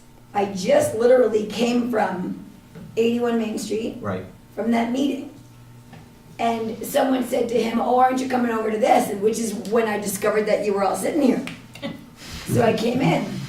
And I came in a little hot, as I want to do. And I have to tell you that I could hug each and every one of you sitting here right now. Because what I'm looking at and watching and listening to is markedly different from what our friend is perceiving these boards to be. So, I hear you ready to really step forward in a way that I don't think he's aware of, and I think it's too bad he didn't come over here. And I'm thrilled right now by what I'm hearing and what your vision is for moving forward by everyone sitting here. And I know I sound a little goofy right now, but I'm just really excited, and I didn't expect to be. I came over kind of confused by my interaction there. But this feels really good to me, and this feels very much like a community that's collaboratively moving forward and is really ready to hire this exciting new manager. And it sounds to me like you're taking all the right steps. Every statement I just heard made was great. So I would maybe ask that guy to watch this on Channel 17, but I'm really excited, and thank you for letting us be in here on this meeting. Oh, well, thank you, Ann. Thank you for the comment. Yeah. Thanks, I appreciate it. Yeah, it's great. So other discussion, Mike? Yep, it's tough being near the end because there's been some great ideas here. I think I would just echo, trying to talk to people that have been through this before. And I know there are at least 2 municipalities that have done this. And to date, that I'm aware of, I don't know that we've ever invited anybody from either one of those 2. And the process hasn't gone that far yet, but I'm thinking that maybe the next step would be to get people from either one or both of those municipalities that wound up merging and just have them come in and talk to us. Which 2, Mike? I think Waterbury was one of Okay. them, if I'm not mistaken, and I think was St. Albans the other, or am I mistaken? I know. Well, both Waterbury and Waterbury finished, but St. Albans and Okay, Northfield tried and didn't. okay, Maybe Linden? I'm not sure. There's a Southern Vermont There's a couple- community there's a that just couple. managed it. yeah. We did talk to Rebecca Ellis We did, Way several back. years way Waterbury. back, yeah. We did, I was gonna say, Yeah. I was gonna say Been a that. She while. came in, and she Okay. mentioned Did I, that. before my I time? think it was. I think it's a great idea. I think Yeah. the interesting thing is that looking at when Andy and I had this little discussion, I looked at villages, and the one thing that they all have in common is that they're all different. They're all, I mean, some of them are the town is much larger than the village, some of them, the village is huge and the town is a peripheral thing, and they all have these very different arrangements of what they've Yeah. done. But I think if I could expand on it a little bit, it might be good Please. to, I looked at Rockingham and Bellows Falls. Bellows Falls is the village and Rockingham is the town, and they have, one of the things that are interesting, they have a lot of mutual development boards, and they have this piece written into their charter where that requires them to meet 5 times a year, the Selectboard and the trustees. Regardless of who's on the board and whether they like it or not, they have to sit down and meet and talk about stuff. I mean, there's a lot of interesting situations where we could probably learn a lot from going out and looking at some of the other communities. Yeah, I agree. I would only add to that, that I'm not sure that we need laser focus to just Vermont. Yeah. You know, Vermont's unique, we all know that, but there are still lessons to be learned from neighboring states. So, you know, if I'm just gonna pick a name, I don't believe they've done this, but Greenfield, Mass, for example, if they had that type of situation, is there anything to say that we could not reach out to them and just invite them up here? But Don would know. And pick their brain. Yep. The other thing I would add, there's a possibility that the manager that we hire may have been through this themselves and might be able to offer a wealth of information, so. Good points. Good points. Yeah. No, I agree with the whole thing, when Lane started and what Lori, everyone's comments, that I like Sue's comment that having a bunch of options, everybody come up with their vision for what they'd like to see. Then it's one thing for us to have a vision, nothing to bring that to fruition and the legality involved in it. We don't have that expertise. We're not, Yeah. adept in that field. So we'd have to go to the Vermont League of Cities and Towns, our attorneys, whoever, what have you, legislative bodies outside, like Mike's saying, outside of Vermont possibly, or wherever in Vermont, that we can get for information and see how we can proceed forward. To set it and say we're gonna do it in 10 years, I don't think, I agree with you, have a vision maybe 10 years down the road, but I don't have really an end date to say this is when it's gotta be done. I just wanna see, continue the process and move forward and come up with a plan. I don't know about Elaine, or Irene brought up something about from the bottom up and merging all these boards or departments, and then governance. I'm not so sure that, I'm not disagreeing, I'm just saying that's one way to do it, but governance is a huge issue, and it's kind of difficult to do it that direction. It's to liken it to what we're doing with our public works departments. That would be like merging, doing things down at the bottom. Dennis and Rick and the administrative staff don't really do anything together. We do it from the bottom and work up. It doesn't work as well as doing it from the top down in that respect. And I just was thinking about that and thought, as Dennis was saying, we're doing it administratively, and the people down below don't really notice it so much. So just something to think about. Good point, very good point. And for timing, I think it makes sense to wait until we see who comes on board, and then it might even make sense to wait till after the upcoming budget process. We should just keep it on our radar and make sure that we put a date out there sometime in the near future, I think, to say, this is where we're gonna One have of this the information. things that we do, the select board doesn't do this, but the trustees have a tradition of our retreat in May or June, where we just have a session where we just sit around and we talk about stuff. We talk about things that we'd like to do. The list is like this, and we wind up doing one of these.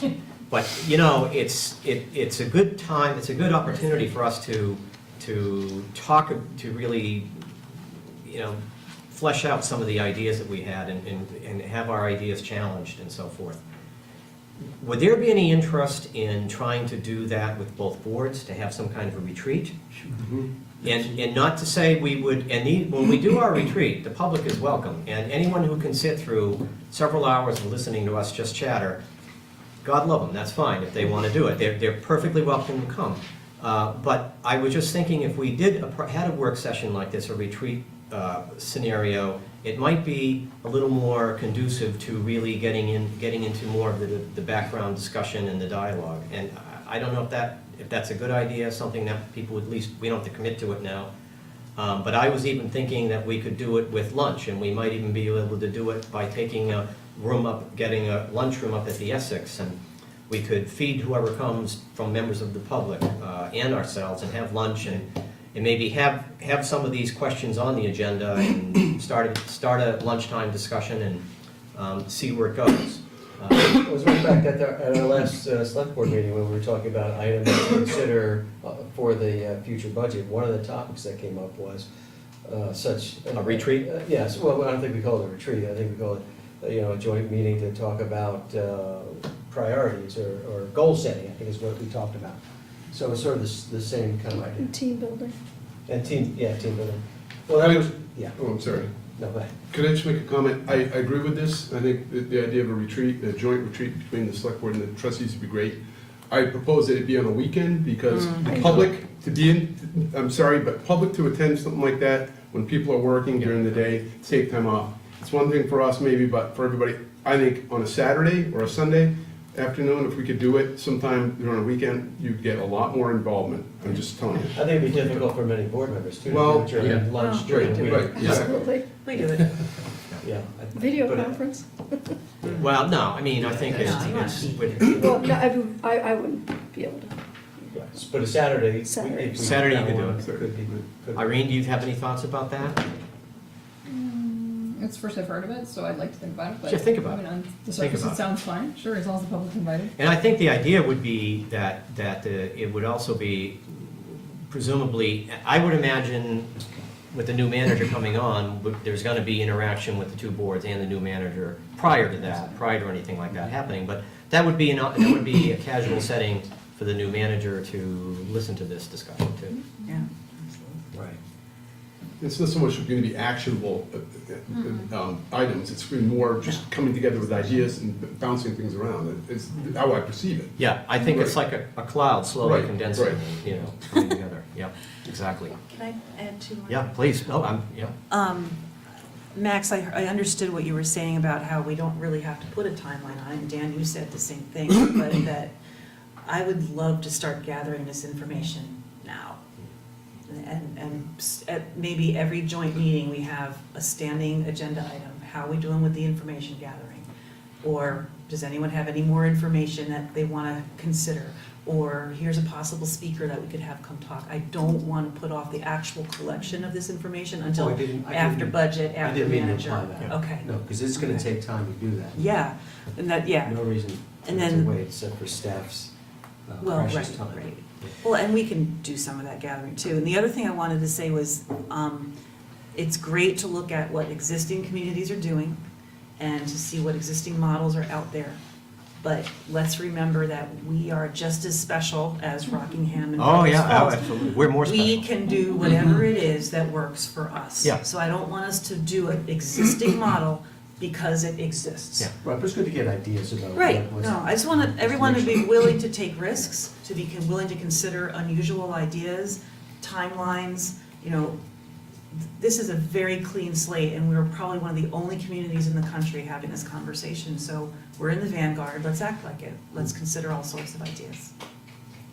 Can I recommend, since each of us had, although each of us had recommendations about what we'd like, how about instead of assigning someone the task of researching all this, how about if each of us takes this home and does our own homework and figures a little bit of this out on their own, does some searching online or whatever, The only or thing just is- some thought process or something like that? We gotta avoid, how do we know, I don't want everyone working on the same thing, that's what I'm saying, Well, George. yeah, I don't know. That's all right, I think that's a good idea to just. I know, I agree with you, The I'm just saying, ideas we gotta yeah. parse out what, this person's doing this has been, I mean, looking what everyone's read, it'd be kind of hard to say, okay, this is a specific task that someone's going to do. I mean, I don't know. What thoughts? I think everyone could pursue what interests them most and bring it to the table. Yeah, if if everyone sent it to we sent it to Travis and Patty, they could just compile it, and Max and I can look at it, and then we can slowly try to put it together and put it into some kind of a document. Plus, we could winnow, that would tell us the areas that we still need to do research in. Right.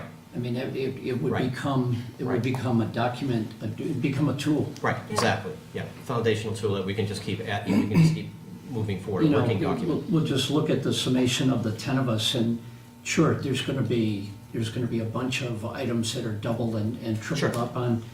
And we can just eliminate. We got those, and then you start to think about what all 10 of us didn't think of. Okay. Right. And then the next step is, maybe we do assign those particular ones to people, who knows? Yeah. Sounds good. Okay. We'll send out reminders to everybody. As one of the vocal people that wanted this topic, thank you very much for putting it on. No problem. I think it's something we all kind of were thinking about. Yeah, But we need thank you for pushing us. discussing it. Yeah. Okay, can we move Should on? we move on? Any more discussion about that? Okay. Take it away, please. Okay, next item is 5D, and that's the manager recruitment process update. It's sort of two parts. Don actually isn't feeling real well. He has a cold. So, but George and I have an update, and I just we wanted to share some of the highlights about it, because it's a different status now than what we heard from him last time in a positive way, so. He said after today's input sessions, he would have talked to about 43 individuals regarding the challenges and issues facing the next manager, and he's got about 10 more scheduled phone calls over the next couple of weeks to get more information. But the meat is that he's got now 37 applicants. And of those 37, 20 have MPAs or equivalent, 2 have jurisprudence degrees. I guess Law degrees. Yeah, JDs. 7 have BA or BSs, and 8 have associates or no degree. As far as experience, out of those 37, 13 have municipal management experience, 3 have assistant management experience, 2 with county management experience, 4 with municipal department head experience, and 15 have no related experience. So he said that there's some that any application goes out there, they put names up, they put their resume in. And as far as location, there are actually now 13 from Vermont, Oh, which is a big change from last time. Wow. Yeah, there's 4 from New Hampshire, a few from Connecticut, and a couple from Massachusetts, New York, Ohio, and Illinois, and then there's some from the rest of the world, country, yeah. But there are 13 from Vermont. I think we had 0 or 1 last time, right?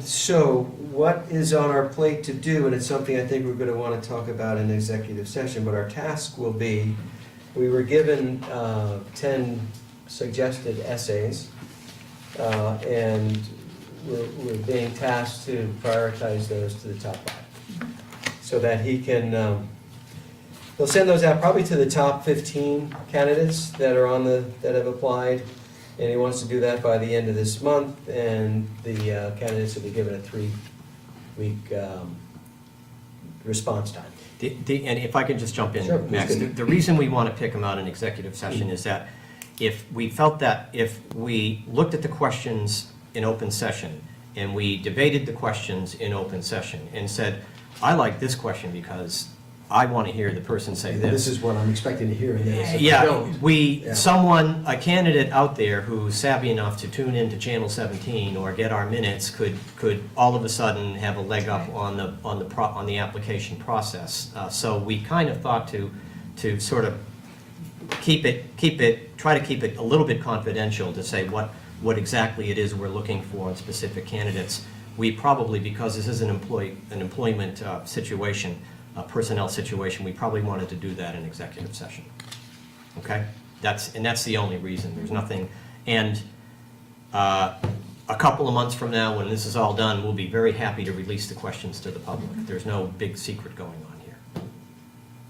Okay, sorry, Max. Yeah, no, thanks for that clarification. Let's see, during the 3 weeks when the essays are being worked on, Don and his team will be doing public info searches during that 3-week period. He plans on doing some telephone interviews with the top 8 to 10 candidates immediately after reviewing the essay responses. And then from that, he'll identify the top 6 candidates for on-site interviews, and that'll be towards the end of November that those would happen. Let's see, anything else, George? No, that's good. You had a question? Yes, yeah, go ahead, Colin. Yeah, for, After this executive session, are you planning on releasing what questions you are? No, because we don't want to have, I mean, again, if someone gets the questions and someone doesn't ahead of time, it could disadvantage some people as opposed to others. So we just would kind of like to keep as much of this, we're trying to do as much as we can in open session, but there's a certain point where information, we want to try to keep it here so that we're not giving one person or some people an advantage over others. This is gonna be sent out by the end of the month, in the 3 weeks? Yes. So is this the board stance that 2 days or 3 days might advantage, or by the time they're getting it sent, will that information be released? Because just from what it sounded like you were saying is a few months from now. Well, I meant a few months from now. I think that maybe what we could say is once the questions are sent, then we could release the questions. How about that? Would that be okay with everybody? I don't see any reason not to do that. I don't see any reason not to do it. We just a little hesitant to give someone an advantage over other people. So why don't we say as soon as the questions are sent out, then we'll send you a copy. But to make the decision on which ones, we can do that in open session if we do it by the number of, that was in our confidential, packet of questions. If we need, because you're not supposed to make decisions in executive session, you make them in public. Yeah. So we could do it, Yeah. actually, ranking the questions by number without listing what the questions are. And then when the questions are released to the candidates, then it's really I don't think it's any issue to release them. Aren't we gonna want, if we do a ranking, aren't we gonna wanna discuss? Well, that's... Yeah, you do that discussion in executive session about why, but when you come out to make the decision, I think we can just point to the different question numbers and rank them. I mean, that's just an idea. Wouldn't we just be coming out saying we decided we narrowed it down to 6 questions? Yeah. And that's enough, rather than say number 1, number 2, we could just say we Perhaps. narrowed Yeah. down to Just this. throwing that out. I'm just trying to get. I mean, I think that, we'd come out, I guess we can't make a decision, I don't know, we kind of wrestled with this. I mean, this is not a board policy decision, we're in a hiring process, so it's tricky. I'm gonna have Go a ahead, go ahead. contradictory viewpoint on this, Go sorry. ahead, go ahead, Lori. Wouldn't we want those individuals who are savvy enough to study our minutes and watch Channel 17? You've gotta, yeah. Because it's setting up, there'll be some people who don't watch it and some people who do, and then we could be setting ourselves up for contention if an applicant says they're denied because they had, or didn't have advance You've got notice 13 that people other- from Vermont who have access to Channel 17. Everyone has access. Everyone You've has got someone from Utah who probably isn't gonna be able to get it. Channel Of 17 course is you online. do, it's online. My dad watches it in South Carolina. Lori, I don't know. I'm No, just I- throwing it out there because, Links I are on mean, the website. you know, I'd rather see them come in without the advanced, Yeah, I'd rather see it. We're setting off, ourselves up for setting some kind ourselves- of I agree. contention from applicants. I think they I all don't- get it at the same time. It's just I like don't a think race. we're- There's no, it's just. I won't go with the majority, but I see it differently. I think we try to keep as fair a process as we can and as open as we can, but. And also, some of these people may be in positions where doing something like that, I mean, they can put themselves, we're worried about potentially somebody that's coming from another municipality or somewhere outside. Maybe they don't want to go online and have that be tracked. Oh, they're looking at this, what are they looking at these things for? That's part of a record on a computer, is where you've been searching. Oh, I've been searching, our municipal manager's been searching this, why have you been doing all these things? And there's questions about, I think it lends itself to problems. Just throwing it out there. Select board, you guys, You apply for a job, you do what you. I'm all for keeping it under wraps. okay. There's all kinds of unfair advantages. Some people are better writers, they're gonna write better answers. I know. I think it's really hard to. I know. And I don't think any of the questions were all that incredibly unique. No, exactly. I know. We're not, I don't feel like we're denying the public some critical piece of information to their lives. But I think that just, for the sake of fairness, I mean, we're trying to strike the right balance here in terms of Openness and. openness and, fairness. you know, understanding that this is ultimately a personnel decision. You know, let me take the extreme. We wouldn't be releasing anyone's name if we knew the name. We don't know the names. But even if we did, we certainly wouldn't be announcing to the public. That's at one end, and other things, input sessions. So somewhere in the middle, we're trying to strike the right balance. Okay. Okay? Any other questions about the update? I had one Yep. piece that I think we need some clarification, which is preliminary interviews. And Dawn needs to know if we intend to do preliminary interviews with the citizen panel, employee panel, and professional panel. If so, how do we decide these panels will be selected? We have to make that decision. And I would add one important piece of information, which is in the input sessions. For example, the input session that Dawn offered on a week ago on Saturday, he had 3 people apply to that session. And so Dawn wasn't feeling well, so he asked us if it would be okay if he just called those people, which means they got an hour of his time, which was better for their input. But my point in saying this is that I'm not sure if we did another broadcast out into the community of, do you want to get involved in another input session, I think it might be worth our while to say, we have to actively recruit some people, and we're going to have to pick out some people and send on those, maybe send on a group of resumes or not resumes, but bios and interest letters or something like that, very brief, and then let Dawn pick them out based on what that's just a suggestion. And I'm sorry, what is this for? This is for, part of the process that he outlaid for us, and that's part of the contract, is that there will be a preliminary interview panel, that they're gonna, not us, but of another group of people. And what that group of people, who's in that group, it could be anyone, he's open to suggestion. It could be employees, it could be people that, you know, that are professional business people, it could be just members of the public. And so they will form a group that will do a preliminary interview of the 15 candidates. That he's narrowed down. Yeah, to help part of his information gathering, to help narrow the thing down. So you're saying that those people reaching out, whoever, is the selection process for that is gonna be done by us? We're gonna present those selections to Dawn? or That's Dawn? what I'm recommending, Okay. because what I'm saying is that when we've advertised this, there hasn't been a big overwhelming response. And then you'd want to get into the question of saying, well, people have had, like Annie was at an input session tonight.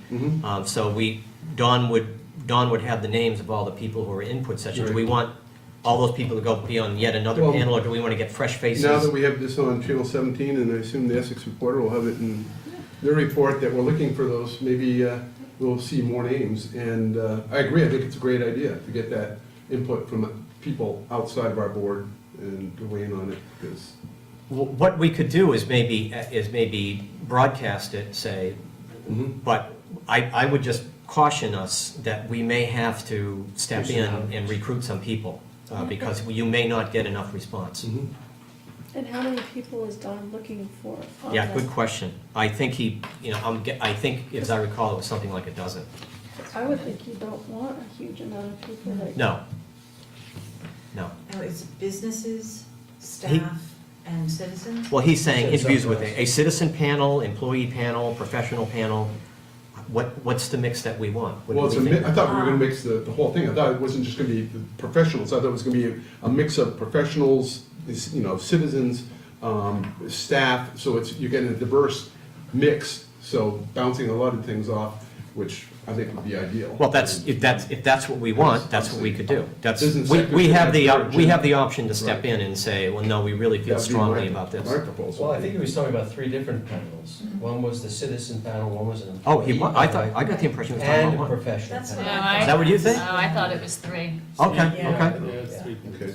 Oh, wow, then I'm just that's, thinking about the fortitude of the average applicant who's gonna go through 3 committees of residents, yeah. an essay process, an interview process at MRI, and then our interview process, and probably community visits. I mean, So the That's pretty candidates intense. we end up with will really want the job. Well, That's one way of looking at it. yeah, but again, the way this is worded, in my understanding, is that it doesn't have to be 3 panels. Right. If we want to just, Yeah, if we it's said, we just want to pick out 10 professional people, business people or professional working people out in the community, in the village, in the town, and they're the panel, boom, that's it, that would be okay. We could do that.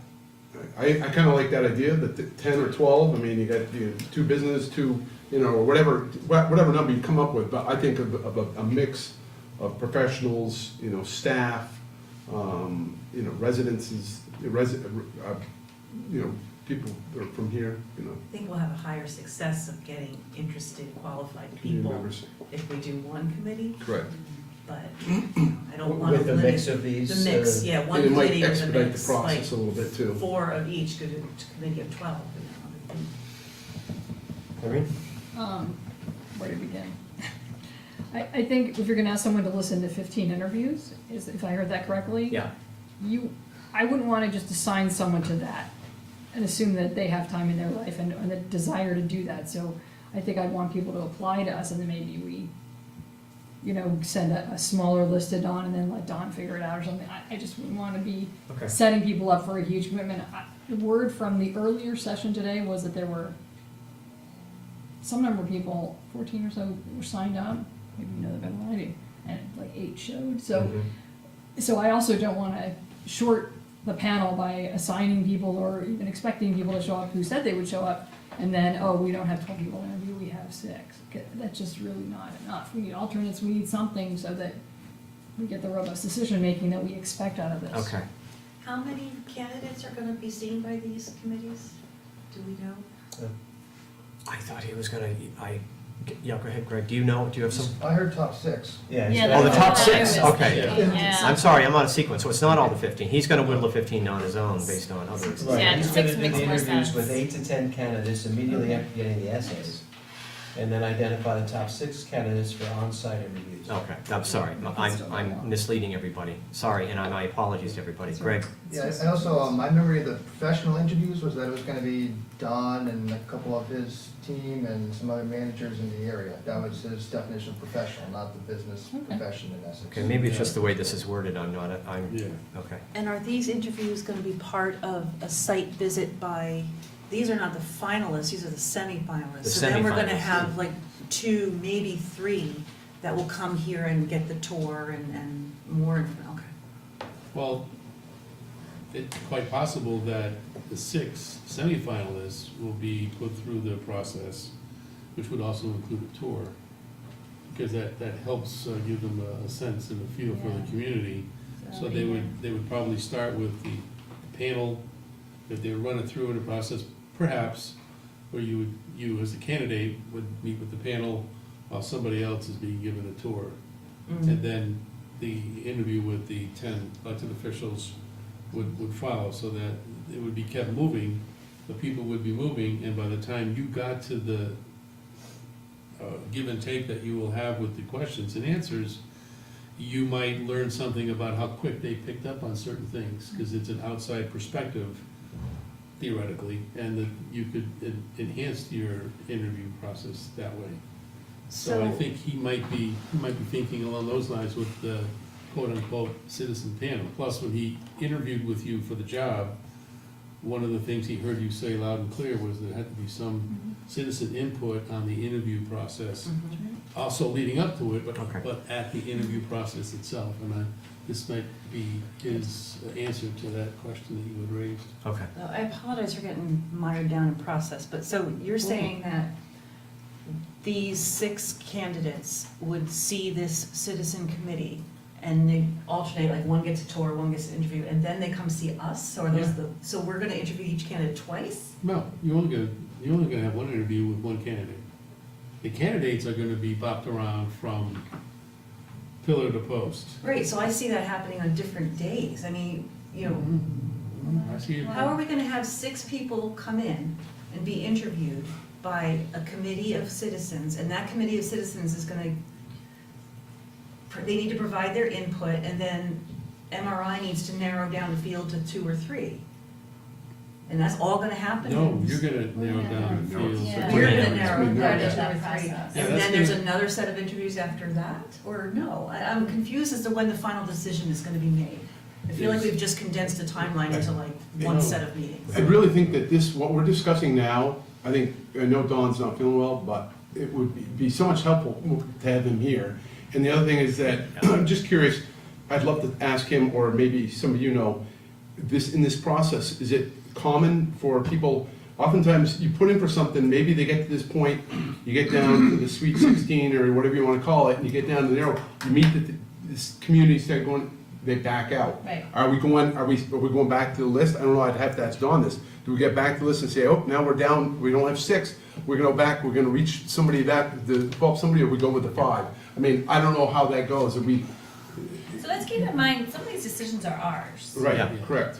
You Yeah. know, Go ahead, Pat. Let me try again, because I've been through this process several times as the candidate, and so that we're not confusing what I'm talking about with a tour and a meeting with a group of people, and then an interview, a formal interview with 10 of you, is step 1 to get from the semifinalists down to the finalists. So after those 6 candidates go through their full day, you decide who you like. Then the second interview, and Don is gonna work with you on this, I mean, he's gonna help you along. Then the second and final interview is with the finalists. Okay. So, no, we're not compressing it into one whole day, That's- no. Okay. You're, But some of them will have 2 interviews with us. Yes, Those that's- that we, Thank you. Yes. like, Yeah. want the best. yes. Yeah. And then after that first day, I mean, there may be some self-selection. Yes, that's And Dan's saying. That's what Dan Dan is said, saying, and so there's, and normally, if it is, you stay with the number you got. Okay. So if you start with 6, Right. you like 3, 1 voluntarily took another job You got because they two may be suspense, applying yeah. for something We else. don't reach into the pool and grab it. And, right, so we don't reach in the pool and start all over again. We just go with the number that you have, and you may, maybe you don't like the final 2, and maybe you want to restart. That's a whole different question you have to ask now, but. And I, So- and I do really like the idea of the tours, and I think we need to give that as much consideration as we are these questions. Yes. Who's putting them on the Yeah. tour, Oh, where are absolutely. they going? Because that could be a self-selection right Yes, there. right. yes. And that's important to know before we go in. And maybe if you don't like it for all 6, do it for the 3 finalists. Are we allowed to attend the community interview? No, No. no, you get their feedback as part of your Yeah. collection of data. Okay, yeah, go ahead, Sue. Might be, also be important to think about when the tour is. Right. Yeah. Right. Yeah, that's We great. can't do July, can we? The thing is, we're gonna meet, when's our next joint meeting? The 8th? November 8th. We've obviously got a lot of questions and a lot of questions about the process right now.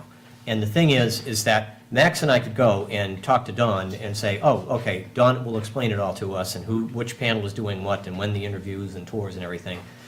But then if we communicated that all out to you, we can't have a big online discussion about answering questions and wait a second. So I think what we're gonna have to do is try to really have clarity by our next joint meeting about this. I'm not sure if November 8th, if we need to have some of this, besides the essay questions, if we have to have all this other stuff done before then. I think there's time. There's time to do it. 3 weeks to do the. And just to go back to Irene's point, the citizen panel, it looks like what you're talking about, they're gonna be locked in a room they're gonna be doing a lot of intent, it's gonna be a big time commitment. It's gonna be a big commitment of, so we may not wanna just throw this out to the public. We may wanna make sure we have people who are willing to commit and understand what they're getting themselves into. It's a So we may have to full day. It's a full intervene in day this. for each of them. Yeah, And then they're gonna get a lesson on the nuts and bolts about what their responsibilities are, because they're gonna know 6 people are applying for a job when there's only 1 job. yeah. So Don will explain that to them, what their responsibilities are and the confidentialities associated with the recruitment process. and Okay. What's expected of them, and, what's appropriate questions to ask and not ask, because you can really get bogged down if someone is a kind of a wild card asking all inappropriate questions. Right.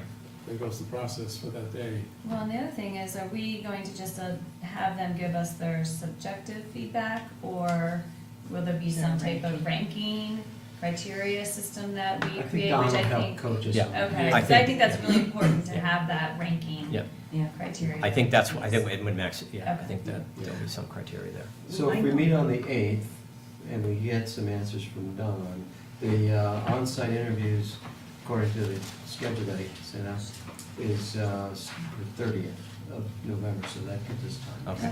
I would just, I guess what I'm trying to get to is that by the 8th, we want to, I think we're going to want to have to intervene, we're going to need to try to recruit people to be on this panel.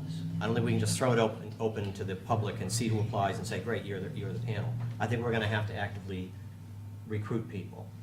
And so maybe the way to do it, since I'm not sure what the numbers are, but maybe if each one of us, It would be good to have a job description basically for that person too, Yeah. so that they really understand what they're signing up to do. And if they say they're gonna do it, it's a whole day, we expect them to do it. yeah, exactly. That's a big commitment. So could I make does this sound reasonable that we each be thinking so that by our next meeting on the 8th, we each have at least one, maybe one or two people in mind of who we would recommend to be on this panel? Okay? And then we need to Mhm. open up our calendars for the end of that day. Yes. Yeah. Yeah. Right, so there's the three groups, the citizen, the employee, and the professional. We're talking about the citizen. Yes. right? Yeah. Okay. Okay. Well, we can try to hit the high notes, we can try to hit all three. Right. Well, I think the What if each board employee recommended? panel though, I don't know. Right, what if each board recommended 2 citizens, 2 staff members, and 2 professionals from the community to sit? And then, you guys did 6, we did 6, and there it is, and some backups. So that's a different interpretation of the professional board, right? Right, like you said, Rick, what did you Don's say, got Greg? professional board defined, right? Oh. Greg, yeah, he has Yeah. professional board defined. What did you say again? He's got, That Don will have himself and a couple people on his team, Yeah. and then other managers. Yeah. that- He's got his own idea of what he wants. Okay, so we just have to worry about citizens. Citizens. We just need to worry about Citizens and citizens. staff. Well, yeah, but I think that I would won't say be. Don would do staff too, right? Hmm? Yeah. I think Don would. Don do could it. print Yeah. it staff. So we don't have to Okay. worry about I mean, if Don has questions about it, we could say staff. I think we just want to worry about the citizens. Okay. Yes. Okay? And we don't have to make, I think if we have that decision made by November 8th, that'll be fine. Okay. So I think that's it. Any other questions about the recruitment process? Yes? What's the status of those 10 people you were sending for phone calls? I know the select board made a decision. I haven't seen anything from the trustees. I think Don We- has that I list. think We he- just created a list. and gave Oh, we your had, we approval. created a list. I created a list, and each trustee looked at it and okayed it, approved it. We did not have an open discussion about that.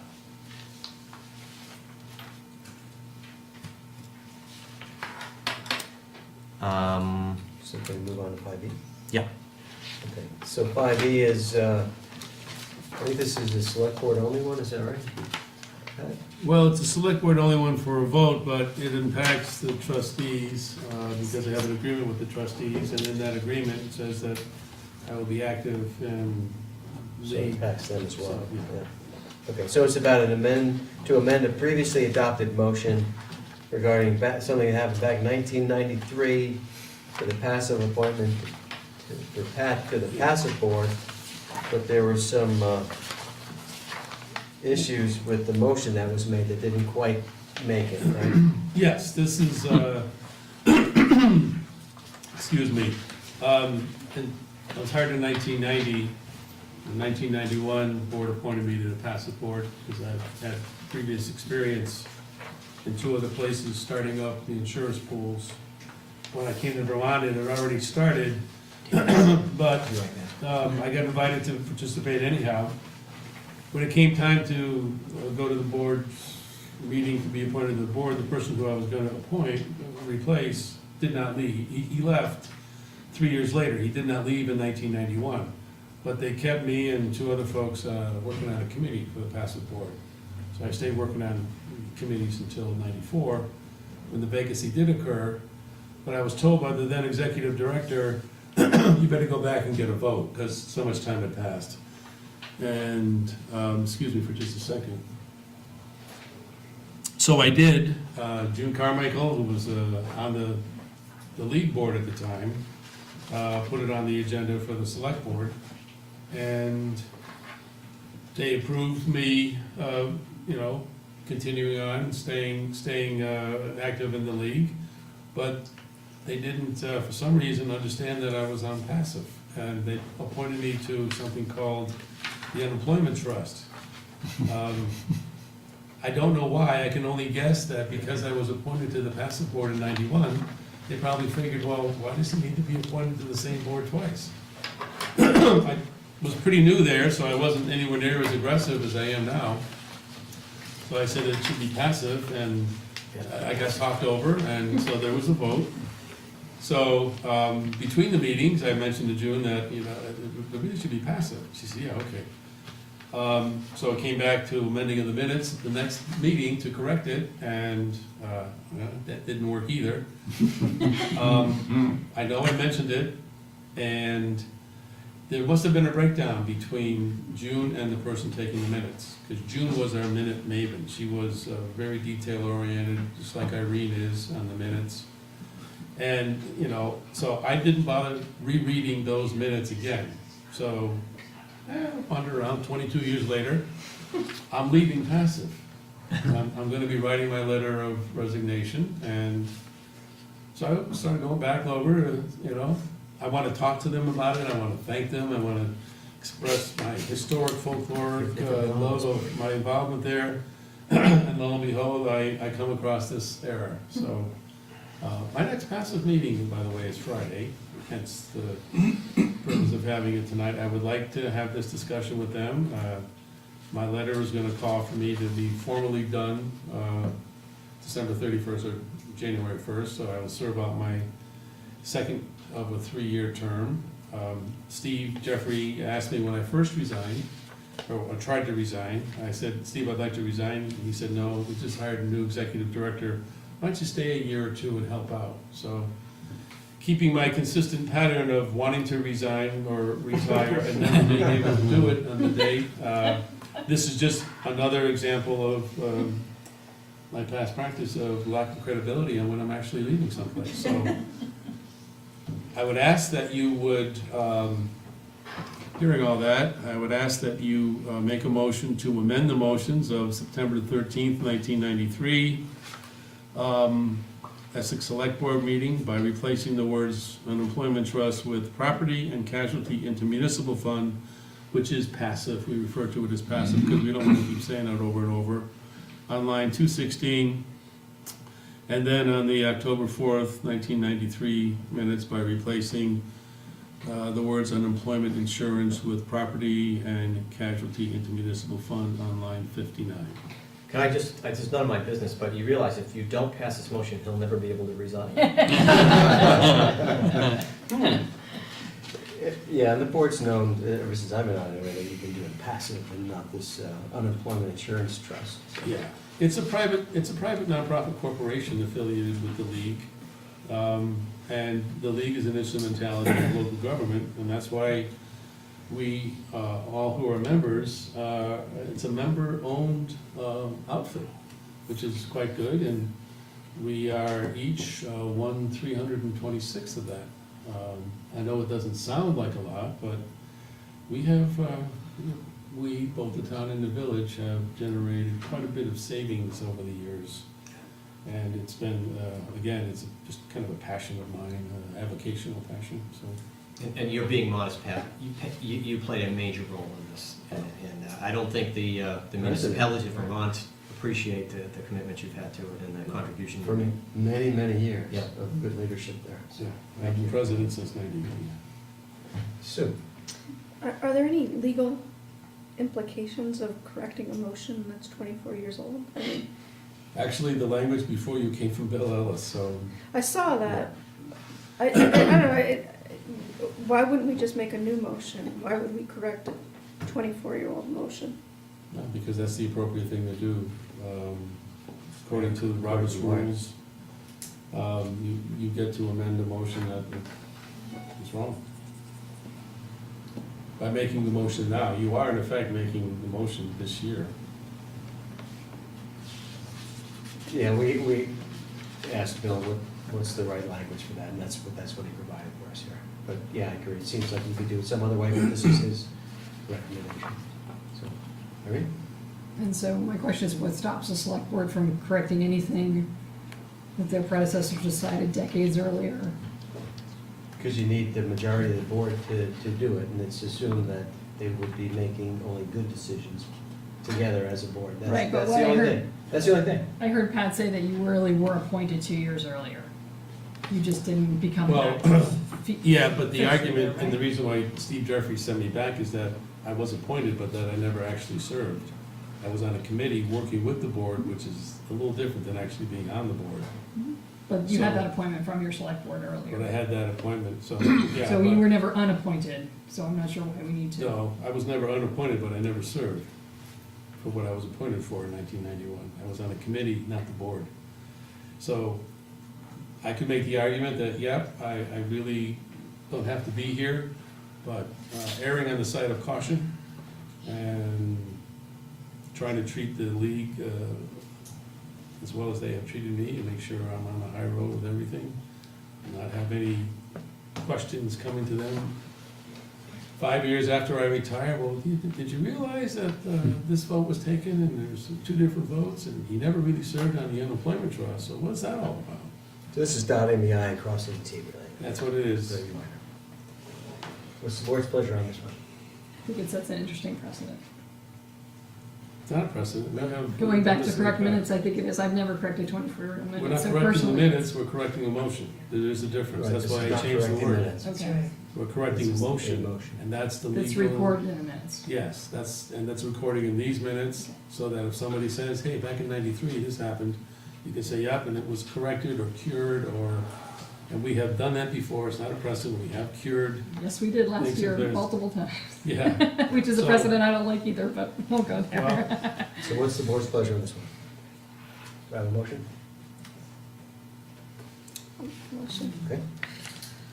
Make a motion that the select board amend the motion of September 13th, 1993, Essex Select Board meeting by replacing the words unemployment insurance with property and casualty intermunicipal fund on line 216, and the motion of October 4th, 1993 by replacing the words unemployment insurance with property and casualty intermunicipal fund on line 59. Thank you. Sue, do I have a second? Second. Thank you, Mike. Any further discussion on this one? Hearing none, all those in favor, signify by saying aye. Aye. Aye. Opposed? Okay, motion passes 4-0. I thank you all Thank for taking this up, and I thank the trustees. Now you can Yes. put in your letter of Welcome to the resignation. board. Thank you. Now I can appropriately leave. Now you've got 24 more years to No. St. Michael's students, thank you for showing up. Welcome to local government. Stick with it. It's the right thing to do. Next time you should be more aggressive, Pat. Ha ha ha ha. Pun intended. Not passive. Deference. Yeah, it's passive. Passive aggressive. Yeah, we get it. All right. All right. So, That's all right. That brings us sadly to the end of the meeting. well, It's the public portion. there's 5. Yes. Yeah. Oh, yeah, that's right. We have a Just motion. introduce Yes, that. sorry. Yep. So, Pat, do you want to just go over what 5F is? We need to do an executive session, but we. Yes, probably say what it the is. evaluation of the municipal manager. Well, this is another one of those long-standing items that have been on the agenda. What I was expected to do was to come up with a format, a document by which we were going to evaluate the new manager, but that we were going to evaluate me against this document. And as a consequence, I'm going to be sharing things about you that evaluative of myself, and also pick the brain of a couple of other folks too, to sort of give it some perspective, walk it through with you, and obtain your comments and suggestions and comments about everything, including the form, and see how you feel about that, and sort of pretend that I would be the new manager and this would be the first time we're going through this thing. So at any rate, because it is an evaluation of a public official, And I do believe that there will be an opportunity for a two-way discussion as well on some points, that probably to have a complete and thorough discussion of this, like you would at any other evaluation, it'd be best offered up in the executive session. Okay, so we actually need two motions then. One to discuss the employment process of the municipal manager, and one to evaluate public personnel. That would be, yes, and I think there's been some memos to that effect provided for you with the motions, Okay. I hope. There's a memo.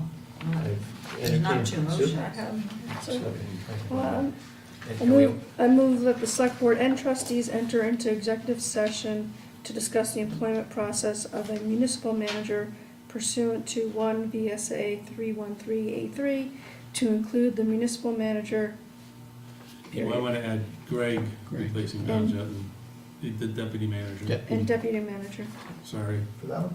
I don't think for that one. Evaluation? Oh, No, this is the MRI. This is the MRI piece. Yes, that's, yeah. oh, no, you can't be So in we that don't one. want him in now. I'm sorry, thank you. Right, so Sorry, just the So, municipal manager. Municipal manager, period. period, yes. Thank you, Sue. Do I have a second? I would second that, but I think you said the word trustees, I don't know that we can. Yeah, we'll make the same. Oh, we're just Yeah. doing, You we're don't just doing, okay, fine, yeah. Okay. Do I have a second on that? I was Okay, seconding. thank you, Irene. Any further discussion about going into executive session to discuss the employment process of the municipal manager? No, it's for the. Hearing none, all those in favor signify by saying aye. Aye. Aye. Opposed? Okay, motion passes 4-0. We need to do one more for the select board to do the evaluation of the public personnel.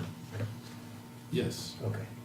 I would move that the select board enter into executive session to evaluate public personnel in accordance with 1 VSA section 313A3 and to include the manager and deputy manager, deputy assistant. Thank you, Irene. Do I have a second? Second. Thank you, Mike. Any further discussion about going into executive session to evaluate public personnel? Hearing none, all those in favor signify by saying aye. Aye. Opposed? Okay, motion passes 4-0. It's on to you. Yeah, I will, I'll make the, I'll make the same motion that Sue made. I won't bother, I don't think it's necessary for me to read the whole thing, but I will substitute the word Board of Trustees for Select Board. Is that okay? Is that appropriate to do that? Absolutely. Can't imagine why it's going to appear in the minutes for, Yeah, I guess. Okay. So Lori seconded? Yep. All in favor? Aye. Opposed? Okay, and then I will make the motion, we go into executive session for the same reason stated by Sue, but substitute the word Board of Trustees for Select Board. Except it was Irene on the Irene. I'm sorry, Irene. second. Any further discussion? All in favor? Aye. And I will suggest that we take a short break so Channel 17 can pack up. Thank you. Thank you for making me proud, Essex.